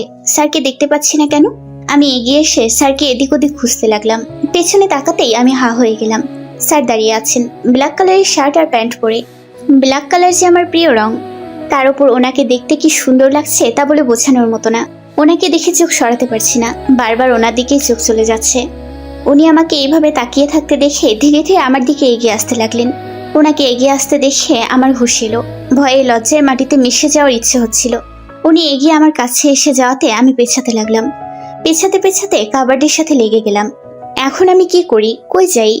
উনি আমার কাছে এসে আমার একপাশে কাবার্ডে হাত রেখে বললেন, তুমি আমার মনের ইচ্ছে জানতে চেয়েছিলে না? আমার মনের ইচ্ছে কি শুনবে? আমি মাথা নিচু করে চুপ করে আছি। ওনার প্রত্যেকটা কথায় আমার হার্টবিট বেড়ে চলেছে। উনি আমার আরো কাছে এসে বললেন, বাবা হতে চাই আমি। ওনার কথা শুনে আমি চট করে ওনার দিকে তাকালাম। উনি আবার বললেন, আমি আমার একটা ফ্যামিলি চাই, যেখানে আমি, তুমি আর তোমার মতো একটা গুলোমুলো বেবি থাকবে। আমাদের বেবি যে তার ছোট ছোট পায়ে পুরো বাড়ি দৌড়ে বেড়াবে আর আমি তার পিছু পিছু। আমি ওনার কথা অবাক হয়ে শুনছি। ওনার চোখে এক মায়া লুকিয়ে আছে, যেটা আমাকে বারবার মোহিত করছে। হালকা বাদামি এই চোখগুলো যেন বারবার আমাকে বলছে, তুই শুধু আমার। আমার যে এই চোখকে ফিরিয়ে দেওয়ার সাধ্য নেই। ওনার কথায় আমি কথা বলে ভুলে গেছি। শুধু ওনাকে দেখতে ইচ্ছে হচ্ছে, মন ভরে দেখার ইচ্ছে হচ্ছে। উনি আমার ঠোঁটের একদম কাছে ঠোঁট এনে বললেন, কি হলো, কিছু বলছো না যে করবে না আমার এই ইচ্ছে পূরণ? আমি আর নিজেকে আটকে রাখতে পারলাম না। নিজের অজান্তেই একটু উঁচু হয়ে আলতোভাবে ওনার ঠোঁট ছুঁয়ে দিলাম। আমার ঠোঁটের স্পর্শ পেয়ে উনি এক হাতে আমার কোমর জড়িয়ে ধরে অন্য হাতে আমার মাথার পেছনে চুল আঁকড়ে ধরে আমার ঠোঁটে ঠোঁট ডুবিয়ে দেয়। পাগলের মতো আমার ঠোঁটে গলায় ঘাড়ে আদরে ভরিয়ে দিতে লাগলো। ওনার উষ্ণ স্পর্শে আমার সব এলোমেলো হয়ে গেল। ওনার প্রত্যেকটা স্পর্শ আমাকে শিহরিত করছিল। এমন সময় উনি আমাকে অবাক করে দিয়ে আমাকে কোলে তুলে নিলেন। আমি ভয়ে ওনার কলার খামচে ধরে বলতে লাগলাম, আরে আরে কি করছেন, পড়ে যাবো তো। উনি আমার দিকে তাকিয়ে বাঁকা হেসে বললেন, তোমার হাজবেন্ড অত দুর্বল নয়, নিজের স্ত্রীর ভার ওঠানোর ক্ষমতা আমার আছে, আর তুমি তো ভারীই নও, শুধু শুধুই গুলুমুলু হয়েছ। আমি ওনার কথা শুনে লজ্জায় ওনার বুকে মুখ লুকালাম। উনি আমাকে বেলকনিতে নিয়ে গিয়ে বেতের সোফায় বসালো। দেখলাম ওখানে টেবিলে খাবার সার্ভ করা। স্যার আমার পাশে বসে নিজের হাতে ভাত মেখে খাইয়ে দিল আর নিজেও খেয়ে নিল। খাওয়া শেষে উনি আমাকে পেছন থেকে জড়িয়ে ধরে আমার মাথাটা নিজের বুকে ঠেকিয়ে নিল। তুমি খুব চাঁদ দেখতে পছন্দ করো, তাই না? আজ দুজনে একসাথে বসে চাঁদ দেখব। ওনার এই কথায় আমি অবাক হয়ে ওনার মুখের দিকে ঘুরে তাকালাম। উনি কি করে জানলেন আমি চাঁদ দেখতে পছন্দ করি? উনি আমার দিকে না তাকিয়ে চাঁদ দেখতে দেখতে বলল, জানো মোনালিকা, প্রথম যখন আমি তোমায় গ্রামের বাড়ি দেখেছিলাম তখন আমি কিছুটা অবাক হয়েছিলাম। পরে যখন জানলাম তোমার সাথেই আমাকে সারা জীবন কাটাতে হবে তখন আমার খুব রাগ হয়েছিল, কিন্তু আমি কখনোই বাবার বিরুদ্ধে যেতে চাইনি। তাই সেদিন তোমাকে নিজের থেকে ফোন করে ডাকলাম। আর ক্যাফেতে নিয়ে গিয়ে তোমাকে সব বললাম। ভেবেছিলাম গরিব গ্রামের মেয়ে, তোমাদের জন্য টাকাই সব কিছু। আর আমার সাথে বিয়ে হলে যে এসবের কিছুর অভাব তোমার থাকবে না তা তুমি খুব ভালো করেই জানো। আর আমি আশিককে কেউ রিজেক্ট করবে এমন কেউ এখনও জন্মায়নি। কিন্তু তুমি আমার সব ভাবনাকে মেরে ফেলে তোমার বাবাকে ফোন করে বিয়ে ভাঙার কথা বললে, যেটা আমি তোমার ব্যাগ দিতে এসে শুনতে পাই। তখন আমি অনেক আশ্চর্য হই যে আমাকেও কেউ রিজেক্ট করতে পারে। তখনই তোমার উপর একটা ভালো লাগা কাজ করেছিল। সেই ভালো লাগা নিয়ে আমাদের বিয়েও হয়ে গেল। আমরা আলাদা থাকতাম ঠিকই, কিন্তু অফিসে যখন তোমাকে দেখতাম তুমি পার্সোনাল লাইফের কথা ভুলে আমার সামনেই অফিসের সব কাজ করছিলে, কিন্তু তাতে তোমার কোনো ভ্রুক্ষেপ ছিল না। তোমার এই স্বভাবেই আমি আরও মুগ্ধ হই। পরে বাবার কথাতে তোমাকে নিজের বিয়ে বানালাম। যদিও এর জন্য তোমাকে অনেক টেস্ট দিতে হয়েছে, তবুও আমি কেন যেন মন প্রাণ দিয়ে চেয়েছিলাম তুমি আমার বিয়ে হও। তাই হলো। তুমি আমার বিয়ে হলে সব সময় আমার আশেপাশে থাকতে। এভাবে কখন যেন তুমি আমার অভ্যাসে পরিণত হলে। তোমার হাতের কফি না খেলে আমার দিন ভালো যেত না। তুমি আমার কেবিন না গোছাতে আমার সব কিছু অগোছালো লাগতো। তোমার উপর রাগ না করলে মনে হতো দিনটাই বৃথা। তোমার ভয়ার্ত মুখটা দেখতে আমার খুব ভালো লাগতো। আমি সবসময় তোমাকে আমার আশেপাশে দেখতে চাইতাম, কিন্তু সেটা তো সম্ভব নয়। তাই সিসি ফুটেজে সবসময় তোমাকে দেখতাম আর তোমার কেবিনে ভয়েস রেকর্ডার লাগিয়ে রেখেছিলাম, যেন তোমার বলা প্রত্যেকটা কথা আমি শুনতে পাই। যখন তোমাকে ওই নিলয়ের সাথে দেখতাম প্রচণ্ড রাগ হতো আমার। ইচ্ছে হতো ওর সামনে থেকে তোমার হাত ধরে নিয়ে চলে আসি, কিন্তু সেটা তো পারতাম না। তাই কাজের বাহানায় তোমাদের আলাদা রাখতে চেয়েছি। নিলয়কে তোমার সাথে দেখলে আমার কেন রাগ হতো আমি তখনও জানতাম না, কিন্তু যেদিন আমি তোমাকে খুঁজে পাচ্ছিলাম না আমি পাগল প্রায় হয়ে গিয়েছিলাম। মনে হচ্ছিল আমার সব থেকে মূল্যবান জিনিসটা হারিয়ে গেছে, যাকে ছাড়া আমার এক মুহূর্তও চলে না। পরে যখন তোমাকে অফিসে ঘুমিয়ে থাকতে দেখেছিলাম আমার মনে হলো আমার দেহে প্রাণ ফিরে এসেছে। তখন আমি রিয়ালাইজ করি যে আমি তোমায় ভালোবাসি। যখন তোমার রুমে খাবার দিতে এলাম তখন তুমি কারোর সাথে কথা বলছিলে। আমি নিশ্চিত ছিলাম ওইটা নিলয় ছিল। আমি রেগে যাই আর তোমার সাথে মিসবিহেভ করি। তবে আমি তখনই পণ করেছিলাম যে আমি তোমাকে ভালোবাসি। এটা আমি তোমাকে বোঝাবো। সেদিন পার্টিতেও আমি জানি নিলয়ের বলার মানে অন্য হলেও তুমি কথাটাকে অন্যভাবেই নিয়েছো, তাই তোমার উপর রাগ করার কোনো মানেই হয় না। তবুও তোমার উপর রাগ দেখিয়েছিলাম আমি আজকের এই দিনটার জন্য। আজ জানতে পারলাম তুমিও আমায় ভালোবাসো। উনি আমায় আরো শক্ত করে জড়িয়ে ধরে বললেন, কখনো নিজের থেকে আলাদা করব না তোমায়।